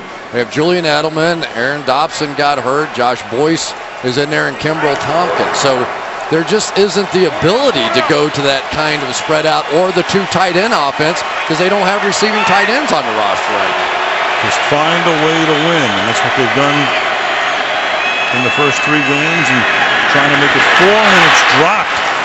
So that's Tompkins, who's had a big night, but also a couple of drops. A kid who, tough upbringing, went to a couple of junior colleges in California, El Camino, And Palomar actually roomed with Phil Simms' son at one point. He did. Matt Simms out there. Phil Simms used to have to buy him all dinner. He was still complaining about it.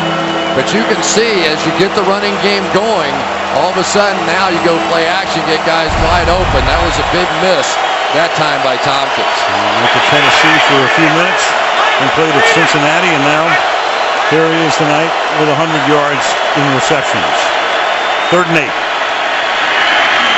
Edelman got free, spun to the outside, off to the races he goes, and finally taken down at the 18-yard line.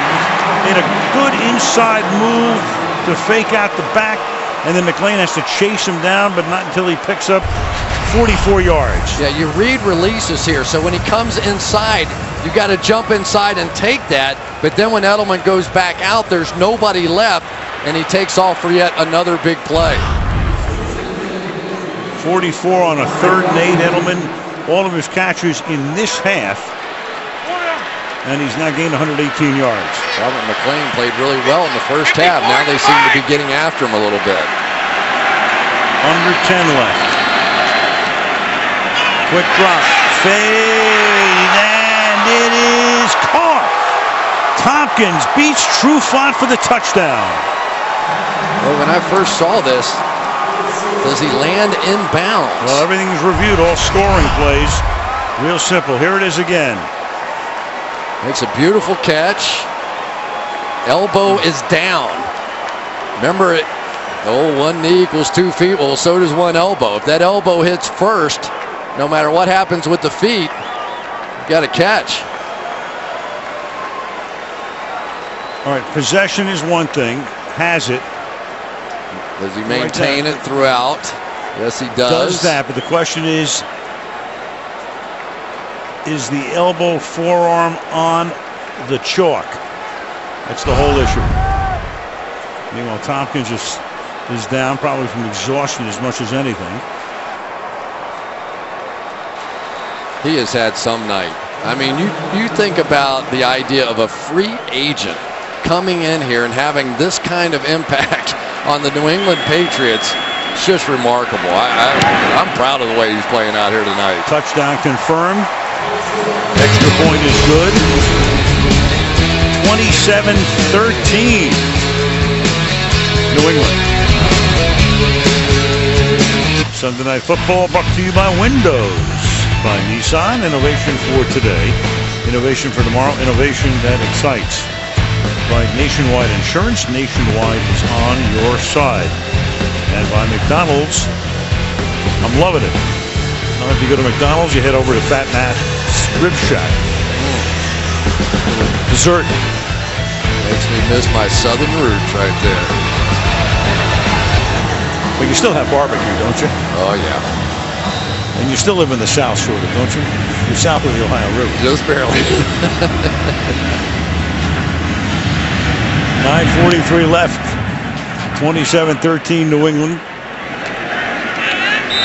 And Matt Ryan will go to work at the 20-yard line. Meanwhile, the rookie receivers, the first 2 weeks, trying to get in sync. 9 out of 34 is terrible, of course, for 145. Then they had 10 days off before Game 3 last week against Tampa Bay. A lot better. Tompkins caught those 2 touchdowns. And then tonight, you've got the 1 touchdown grab right there. 6 out of 14. 5 of those to Tompkins, and the other was to Dobson for 10 yards. TD again here. Tompkins was telling me the first time he ever met Tom Brady. Brady came up and said, "What's up, KT?" Knew my school, knew all about me, and said felt right at home right away. And right now you can tell by the way Brady's reacting, he's seeing some potential out there. And Ryan's going to go very deep, and Talib is right there to pick it off. An inside position on Jones, played it just perfectly for the interception. I don't think Matt Ryan can believe it. Julio Jones is the guy that wins all these battles, and this year Aqib Talib continues to win. This is one-on-one. This is no help. All the other stuff we talked about, this was Julio Jones' opportunity to make a play, and Talib just too good. He's done it all season long. I hate to even think where the Patriots would be right now without the ability of Aqib Talib to take away the other team's top receiver. He's been brilliant. Well, that is 4 interceptions for Talib. Price of Talib is going way up. Patriots have a total of 5, 4 by that man. And now the Patriots can begin to think about a little clock ball as Blunt gets tackled by Bartu. We all know about Aqib Talib and his history and what happened in Tampa, and all Bill Belichick does is brings them in here, and there hasn't been 1 ounce of a problem. You know, there's something about when they come in, they play for the Patriots, whatever their issues may have been before, they disappear. And they play great football for him, and Aqib Talib at the top of that list. 2nd and 11. Brady under pressure gets it away. Shoot, top catch made, and for a big gain and a first down is Josh Boyce, another of the rookies. Pressure put on Brady that time. Boyce picked in the 4th round, gain of 24. Well, just a great play by Brady just to see this thing. It's going to come all the way across the field here, but really the play was made. Brady under total pressure and just had to flip it out at the last second. Here's that little boot pass. He's going to get drilled, and just before it hits the ground, Boyce gets it off the ground.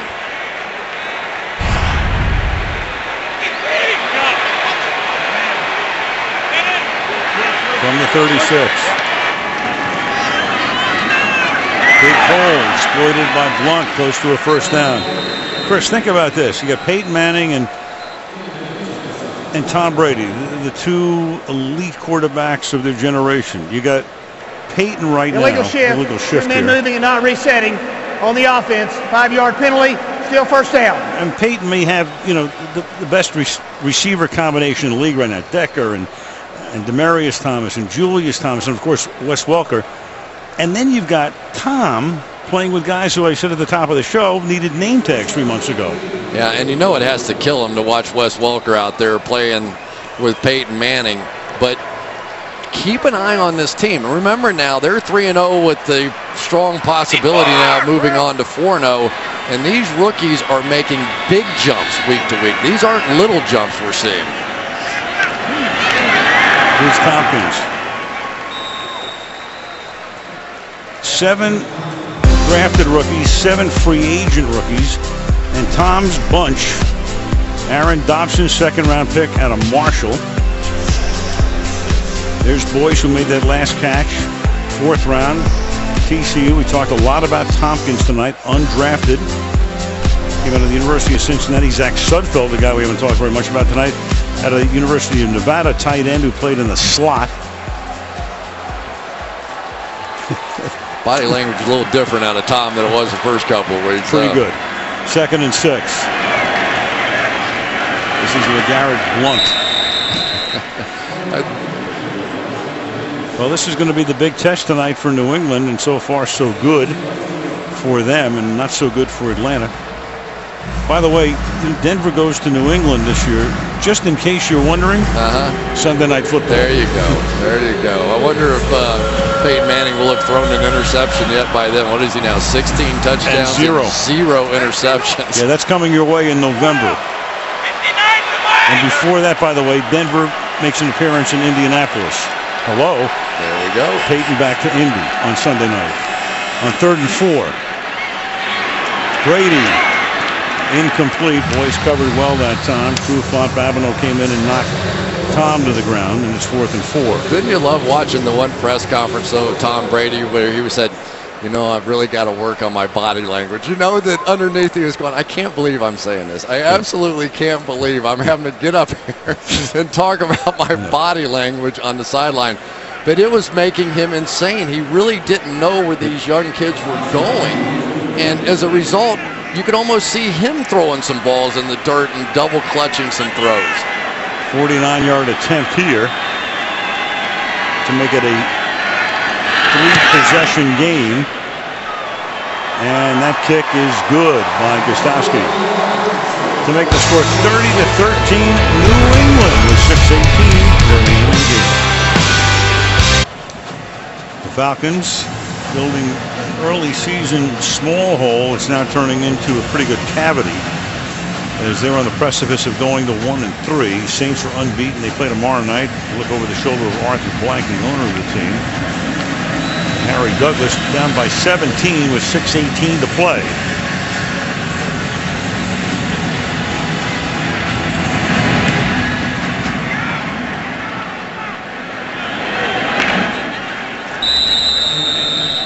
And the Falcons will get the ball when we come back at the 20-yard line on Sunday Night Football from Atlanta. NFC South, New Orleans 3-0. They play tomorrow night against Miami at home.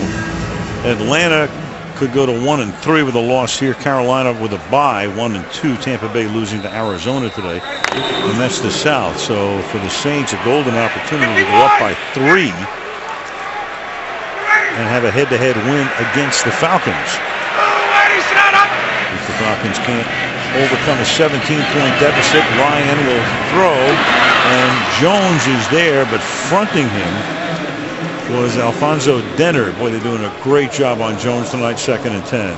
That's the same thing. We've seen it all night long. The extreme double team on the outside. And Julio Jones, you know, you can't beat that coverage no matter what you do. He's just trailing and looking and then just going to poke the football out. It has been a rough night for Julio Jones, but Bill Belichick and Matt Patricia and those guys have done this to everybody. It drives you nuts when your star players are non-factors. Pressure on Ryan. He throws, and there is Jones, who loses the ball, but fortunately for him, out of bounds as they retain possession, just making sure that he had possession before he lost the ball. Two officials coming to that conclusion, and it is a completion. Well, they're going to bring Walt Coleman in and have him adjudicate in the ultimate. Well, there's no doubt he turned up the completed pass field. And a fumble forward out of bounds. We'll bring it back to the spot of the fumble. First down. Right, so cost him a yard or so. But Julio Jones made a great move that time on Denner, but he makes the catch and turns his head upfield, so it's clearly a catch. You just can't fumble the thing forward at that point. But tonight it has been Tony Gonzalez who has picked up the pace, and really nobody else. There hasn't been another guy that has really been able to take over. I think Roddy White is still banged up, and Harry Douglas really was a non-factor. And meanwhile, now you got Jones shaken up, and you got Belichick who's going to challenge that he had possession before he lost the ball. So Belichick's going to challenge the ruling, which is a complete pass for a gain of 17. He's going to say the ball was still moving in his hands. Yep.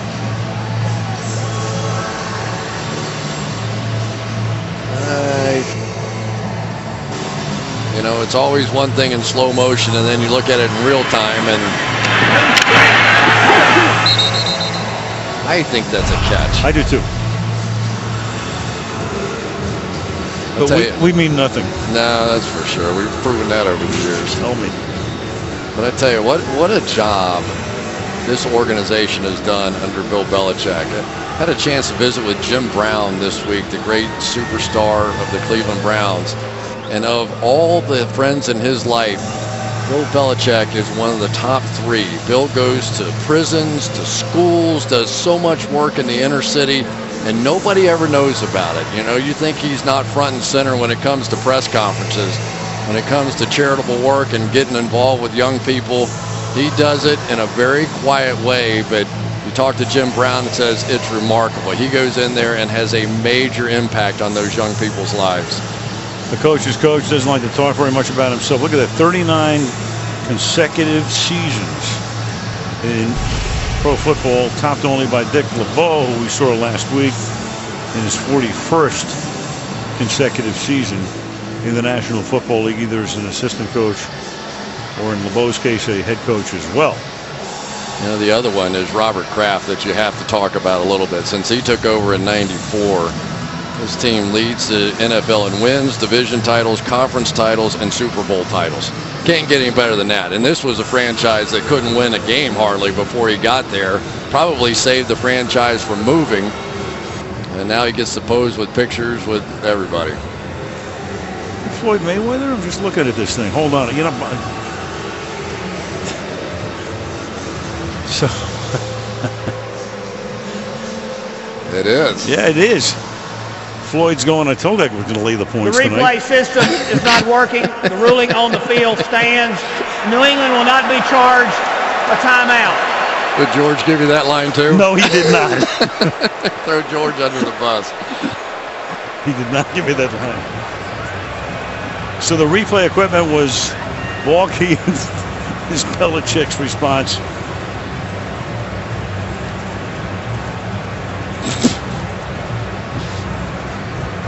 He has such a great sense of humor about things like that, doesn't he? Well, you're right about him. He does a lot of stuff. Doesn't want to talk about it. We talk about a lot of things. The ball to 37. And Ryan throws. And it's tipped and it's incomplete. Talib got his hand on it. Yeah, we talked about a little bit about the Patriots and all the things that are going right for them. For the Falcons, so many things going wrong right now. Arguably, their three best defensive players, Sean Weatherspoon, Troy Bierman, and Asante Samuel, not able to make it out here in this one. And as the injuries to the inside backers continue to mount, all of a sudden you can't make plays. There's Steven Jackson, who hasn't been a factor the last couple of weeks, big free agent acquisition. So they don't really have their horses out there, but let's face it, the Patriots haven't either, and they're still sailing along. Jackson with the injured hamstring. Ryan's going to shovel it to avoid the sack. Gets it away. Incomplete. Let's go to Michelle. Al, I spoke with Steven Jackson on the field before the game. He had really hoped he was going to be back tonight. He wanted to play in this game, but he has yet to be cleared medically. Seems very upbeat and optimistic that he will be cleared medically for next week's game, and that's all that he needs. He said he feels good, just needs the medical clearance. Well, they need him back because he is a key and vital part of what's going to have to be a very uphill battle right now. If they lose tonight, next week they've got the Jets, the week after that Tampa Bay here, then at Arizona and at Carolina. So they have a chance to get healthy. Harry Douglas makes the catch. And Douglas is inside the 30 and out of bounds at the 22-yard line. And the Falcons still with a pulse with 5.5 minutes to go. Well, this is what they've needed all night long. The other guys to make plays. This time makes a little move right across the middle, one-on-one, wins the battle. His quickness, he should be able to do that more often. But because of the fact that they were not really able to commit to the run game the way that they were able to a week ago, the Patriots haven't come out of this two-man coverage, and it's been tough to throw the ball. Jones on the bench, so Julio gets shaken up. He's still not back in. 40-yard gain for Douglas. Ryan will throw, and that's backhanded and caught by Roddy White. Flag down. White tackled by Talib. There's Jones on the pass interference, number 84, offense, 10-yard penalty, still first down. So White, that gets negated here. One of the hard parts when you have a bad ankle is you can't make those sharp cuts anymore. So here you're going to see Roddy White come down, and instead of making a move inside, planning hard on that leg and coming out of it, your tendency is to do that, to do a little push-off. And he's doing his best to try and battle through this thing, but he has not been the Roddy White that has, I think, 5 or 6 straight years over 1,000 yards. 1st and 20 after the interference call. And that is caught, and this time it is Tony Gonzalez who picks up the first down. On a 1st and 20, he gains 22. And for Gonzalez tonight, 10 catches and 129 yards. You know, it's art for me to watch him catch the football. From the 11. Ryan in there throwing, and it is caught. Tony Gonzalez, 11 catches, touchdown Atlanta. 7 plays, 80 yards, and there is still life in the Falcons with 4:22 to go. Every catch he's made has been a contested catch. He is not running wide open. This is a young quarterback. Logan Ryan in here. There's the first one up high. What are you going to do? Nothing. And then you come back to the touchdown. I mean, this is good coverage. You can't say he's not covered, but his ability to extend those arms, reach out, and you can see Matt Ryan doesn't care if he's covered or not. He's just bigger and stronger than the guys defending him. Ryan. And that's the 50th point of the game. With New England leading by a score of 30-20 with 4:22 remaining in regulation. Look at that, 11 catches, thrown to 12 times through the years. Came up with Kansas City, spent a dozen years with the Chiefs. Broke in 97. Has always stayed in fantastic shape and condition. Rarely injured. 17 years. Well, he almost, you wonder, he almost hung him up. If they had gotten to the Super Bowl and won, would he have? Oh, I think without question, don't you? Yeah. He looked at this team. They were so close a year ago. He finally got a playoff win. Was so emotional after that game. You know what's in his heart. You know what he wants. He just can't seem to get it. And right now what he wants is the possibility of an onside kick. This is an interesting call here. You got time to pull this off and kick it deep if you want, but can you stop them? At some point you have to stop Tom Brady, and that may weigh into this decision as well. Could go either way here, but the Patriots have to guard against the possibility of the onside kick, and here it is, and the ball is loose, and the Falcons are going to come up with a football. Steven Nicholas comes up with it after Zach Sudfeld, the tight end, in there tried to handle it and couldn't. It's tough. They do this sort of fake it to the right, kick it to the left, and all that comes down to is can Sudfeld come up with this ball, but it takes that weird hop. I've tried to field those 1,000 times. You practice it, and there's really no way to practice bad hops. You have no idea which way that thing's going to go. And here we go. This is an opportunity now. We've seen the Falcons and Matt Ryan in the past make some miraculous comebacks. Does he have one more in him? A lot of time, 4:21. You've got all your timeouts. You have the 2-minute warning as well. So 4 clock stoppages available along the way. And the pass is caught by Douglas, and he'll get ridden out after a gain of 7 yards by Kyle Arrington. And this thing kind of got jump-started really because the video equipment for instant replay did not work. Bill Belichick was convinced that this was not a catch. Make your own case. I'm going to say that it was anyway, but I don't know if I'm going to convince Bill of that. What happens when you get rabbit ears in aluminum foil? 2nd and 3 from the 45. Jones is still not back in the game. Julio's on the bench, and the pass is caught by Douglas. Arrington is right there to stop him immediately. It's a first down. Here's Michelle. Well, Julio Jones moments ago was on the bench, questionable with a knee injury. Then Tony Gonzalez scored that touchdown. Jones was back on his feet. He's got his helmet on. He's lobbying to get in the game, Al. He's ready. Thank you, Michelle. We saw him walking around. It's first down at the 41. Ryan, that pass is out of bounds. We got a flag down. Well, we've got a lot of picking going on at the bottom of the screen. They're trying to get freed up some of these receivers. Prior to the pass, holding number 25 defense. 5-yard penalty, automatic first down. That's Arrington. And what we're told, the video equipment is now working again. Yeah, so Kyle Arrington here is doing his best to try and hold up, but you can see it's these sort of quick releases and little picks that are getting these receivers open. But finally, some of these other guys, in particular Harry Douglas, starting to have an impact. Jones has come back in. And the pass is caught by Jones, who gets right back in the game.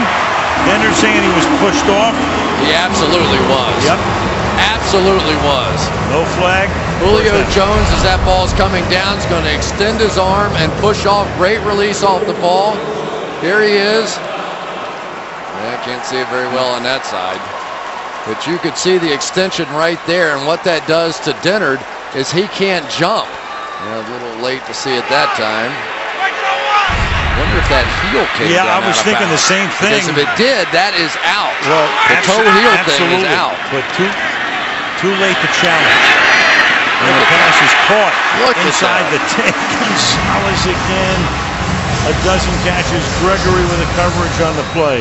148 receiving yards for him. This is as good a clinic by a tight end as I have seen catching the football. This is like Gronkowski or whoever else you want to say, whoever your favorite tight end of all time. It's amazing. 2nd down and 1. Ryan is chased and just has to throw it out of the ballpark. So it'll be 3rd down and 1. 3:05 left. Gone down the field in 1 minute and 16 seconds from their own 48 and haven't had to use a timeout. All right, 1 foot down, and the 2nd foot is in. Yep. So even though the toe is in, the heel has to come down inbounds as well. The old toe-heel deal. But now we've got a 3rd down, and you really need to think about picking up this 1st down. Wouldn't be surprised if they ran the football here with Snelling. He flanks Ryan. And now you got a timeout taken by New England as they took a look at that alignment. And Belichick wanted to take a timeout for his defense. You know, we would have to go back still to that first half and the decision by Mike Smith to not kick that field goal on 4th and 2 down there early in the game. And you and I were both talking about it. It's like, boy, early, you always want to put those points on the board. But I think he was worried about playing against Brady and trying to match points and all that kind of stuff. But 3 points sure would be looking pretty good on that board right now. As I recall, he was 7-3 at that point. New England could have made it 7-6. Opted to go for it. Wide receiver comparison tonight. So they've gone Jones's way a dozen times, but he's only caught 5. White's been thrown to 8 times. He's caught 3. But Tony Gonzalez, that's a whole different issue. 12 catches, 149, 2 touchdowns. Don't be surprised if Levine or Lolo, number 80, is involved down here. This guy is 6'8". I think he's at the top in the slot up there. And he's a weapon down here in the red zone. Caught a touchdown pass last week against the Dolphins. And to the back of the end zone to that man. Had him. They went to the 6'8" to Lolo. If anything, maybe a little too low. Couldn't tell if it got broken up or he just mishandled it. But this is one at a 6'8". You want to throw this one higher than this. Give him a chance to go over the goalpost and go get. Oh, it hit him right in the hands. Can't do much better than that. I mean, you just have to make that play. Have to. So now in a 10-point game, you're going to need the field goal one way or another, and they'll take it now. So they'll try to make it a 7-point game, going for the 25-yard chip shot. And that puts them within 7 with 2 minutes and 55 seconds remaining. 30-23. Same decision coming now on the onside kick, but you effectively have 4 timeouts to work with here. But it does mean you have to make a stop, and you also have to turn around and look at what you have on the defensive side with some of these guys out of the game. Akeem Dent, Paul Warlow. Those are the guys you're used to making plays on the defensive side. Do you think that you can stop? I'm going to guess LeGarrette Blount at 250 pounds will be in the game. Can you stop him from picking up a 1st down or 2? Very much the same issue that they had. They onsided it one time. They got away with it because Sudfeld couldn't handle it, and it was recovered by Nicholas. Do they do it again? The play I always like to think about here is a little pooch over the top. Even if then the ball's bouncing and scrambling, back in this kind of area here, there's opportunities for a crazy hop or 2 back there. But even if you don't, then you don't get it. At least they're backed up some. Sort of a halfway house. Here we go again. Little bouncer. And this time it is New England with Michael Manoanui coming up with it. Longer to pronounce his name than the play took. Your worst nightmare that he recovered that ball. Manawa Nui here comes up with a big play, the play that Zach Sudfeld could not, and that is clutch. There are so many guys. He got a nice convenient hop on that one that helped his cause. Gathered it in now. The ball's at the 46, and now Atlanta is compelled to use its timeouts on defense. The running back is Ridley. They give it to him, and Ridley finds a nice little hole to the 38-yard line. Now, if you're Atlanta, it's going to be second down and short. Where do you take your timeout? Makes it tough, doesn't it? Because absolutely. You almost have to assume the first down there now. Yep. Jonathan Babineau almost broke that play up in the backfield. Came very close to possibly causing a fumble there. It's a big difference between like 2nd and 8. Then you take the timeout, 2nd and 2. You're in no man's land. Blunt is the running back. It could be 4-down territory here too. Brady milks the clock. Brady's going to sneak and come close. The clock keeps running, and that's going to take us, unless they take a timeout here, to the 2-minute warning, which it does. So Brady very close to picking up the first down. He is a little bit short. So 2 minutes to go. New England trying to hold on in Atlanta on Sunday Night Football.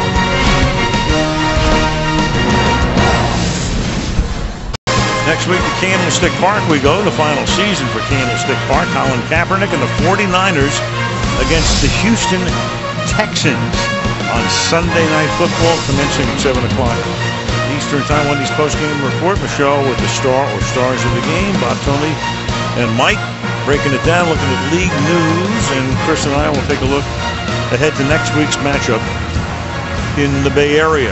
Meanwhile, 2 minutes. It's 3rd down and inches from the 36-yard line. I think they go for it twice here. There's no way in the world they're going to try that long field goal to give up that field position if they miss it.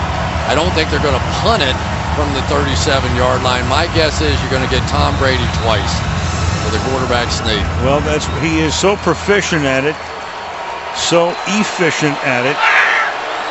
They line up tight except for Edelman to the right side. And Brady will hand the ball off, and with that second burst, it's Blunt. He was stopped initially behind the line of scrimmage, and then Blunt with that second effort. Of course, we'll see where they put the ball down, and it's right where the yellow line is. So now obviously Walt Coleman's going to have to bring the chain gang in.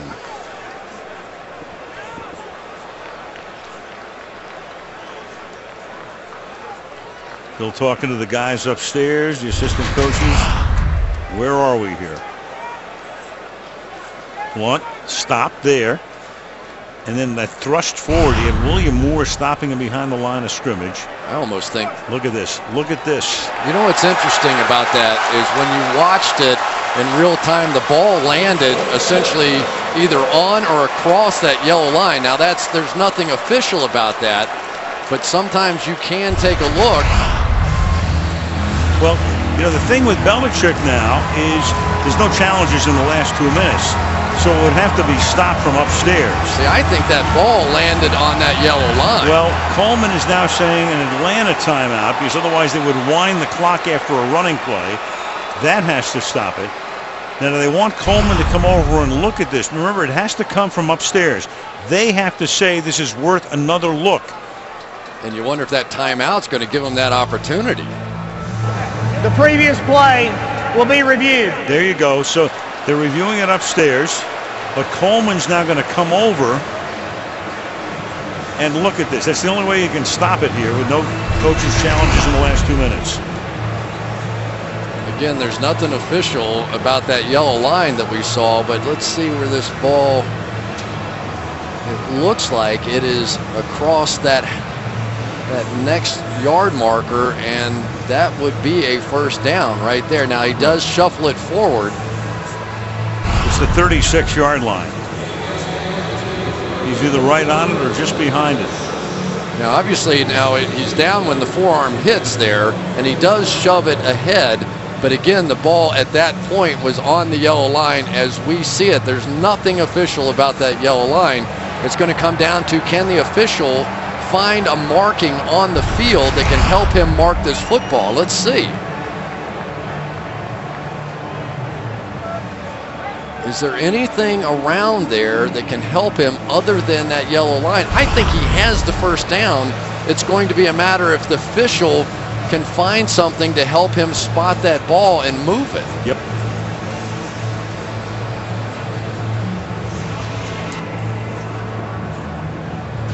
No matter what happens here, Atlanta took the timeout. They cannot get it back, even though it's stopped for this. The timeout is gone, period. They're down to 2.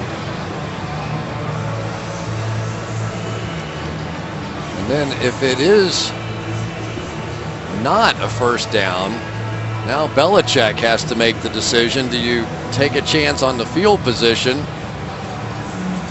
Can't imagine him punting the ball, and I can't imagine a field goal here. I think he goes for it. Well, I can't imagine a field goal because that would give Atlanta the ball back at the 43 or so. After reviewing the play, the ruling on the field stands. 4th down.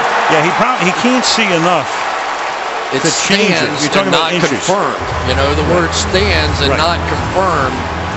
So here we go, and he is going to go for it, or at least go to the line of scrimmage and mark out a few signals. So 4th down and a couple of links. Be careful now. Tom Brady sometimes can go quick count on a play like this, and before the guys even know what happens, he sort of has the first down. Or hard count. We talked about his proficiency going for a first down on 3rd or 4th and 1 when he either goes right through the middle or finds that hole. Bob and Jonathan Kraft watching their team trying to stay undefeated. 4th and inches, and Brady dropped the ball. And Atlanta's going to get it at the 38-yard line. So Brady juggling the snap, coming away from it from Ryan Wendell. And Atlanta gets a huge break with 1:50 and 2 timeouts. It happened to them earlier this year, a fumble in a key situation. He was not going to sneak it for the 2nd straight time, and he simply pulls out a little too soon. A lot of times, centers, when they know they have to get down so low, the angle of the snap gets changed. And you could see Ryan Wendell ducking his head quickly, and you just wonder if it just didn't change the point at which Tom Brady typically gets the ball. And here we go. How about this? It looked like the Falcons were completely dead, and this guy is as good as it gets when it comes to 4th quarter comebacks. Since 08, you saw the graphic. That's when he came into the league. 22 4th quarter comebacks. Most of anybody, 1st and 10. Ryan with a deep drop and a ton of time. Going for Jones down the sideline. And Julio Jones at the 14-yard line is able to make the catch. Covered by McCourty. What a play. Get out of here. This didn't fool McCourty even a little bit. Out and up the field. He sees it all the way. Julio Jones just too big, too strong. That's a remarkable catch. I mean, this is just one athlete out-dueling another athlete, and put it in the vice grips. Look at this. Safety help over the top from McCourty, who was also a cornerback when he came into the league. Couldn't do anything with it. Jones, 6th catch. He's over 100 yards. 60 seconds. From the 13. Ryan, too high to the outside for Douglas. 2nd and 10. Tony Gonzalez has been such a threat in this game. They are now double teaming him off the line of scrimmage. Both of these guys are going to bang him before he gets off there. They are not going to give him a free release, but you have to imagine. Here's Julio Jones play. This is fantastic. We have seen some catches the last couple of weeks on Sunday Night Football. I can't imagine this sequence without Tony Gonzalez getting a chance, though. Some way, somehow, he's been too good. He's wide left. You got Jones in the slot to the right side. You got Ryan gunning it over the middle and incomplete. for Gonzalez, who looks for the flag and sees none. Gregory covering, 3rd and 10. It's a bad play. It's a bad throw by Matt Ryan. You've got a guy, give him a chance to put it on his body. He's working against Logan Ryan inside, and by putting it that far in front of him, this guy has the ability. He had position on Gregory. There's no way he was going to go through him, and he overthrew the ball. It's just a bad throw. Ryan over 400 yards tonight, 3rd and 10. 2 shots at it. Obviously, we'll go for it on 4th down. 3rd down from the 13-yard line.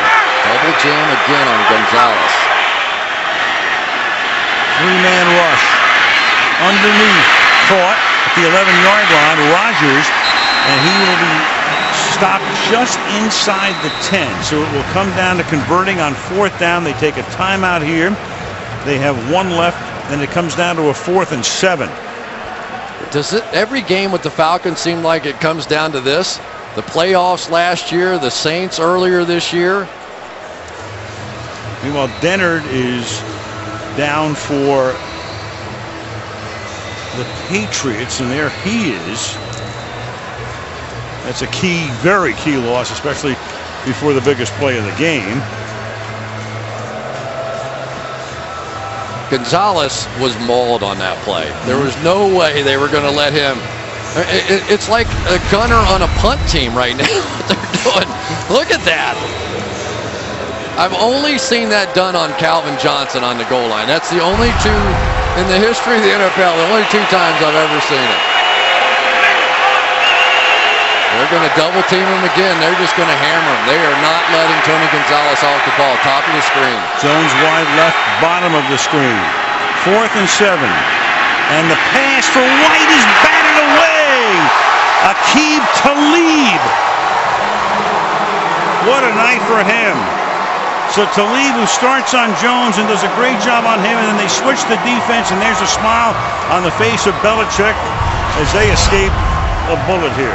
Single coverage inside. Aqib Talib, one of the heroes here tonight. No question about it. Roddy White simply unable to break free. His ankle is not allowing him to play up the speed. But Aqib Talib is the difference maker. Here's the coverage. Brilliant defense. Let's give Matt Patricia credit. He had to make that adjustment on the fly. I don't even know how they made the call in to do that. But they can do anything with this bunch. Brilliant. They make the call. Atlanta can take its final timeout, and then Tom can run the clock out. And not only that, they lose Dennard on the play before that. You lose a starting corner. You put Talib all over the field. You double Gonzalez. You single Jones, and you win the ball game. Aqib Talib is a huge part of the reason this team is going to be 4-0.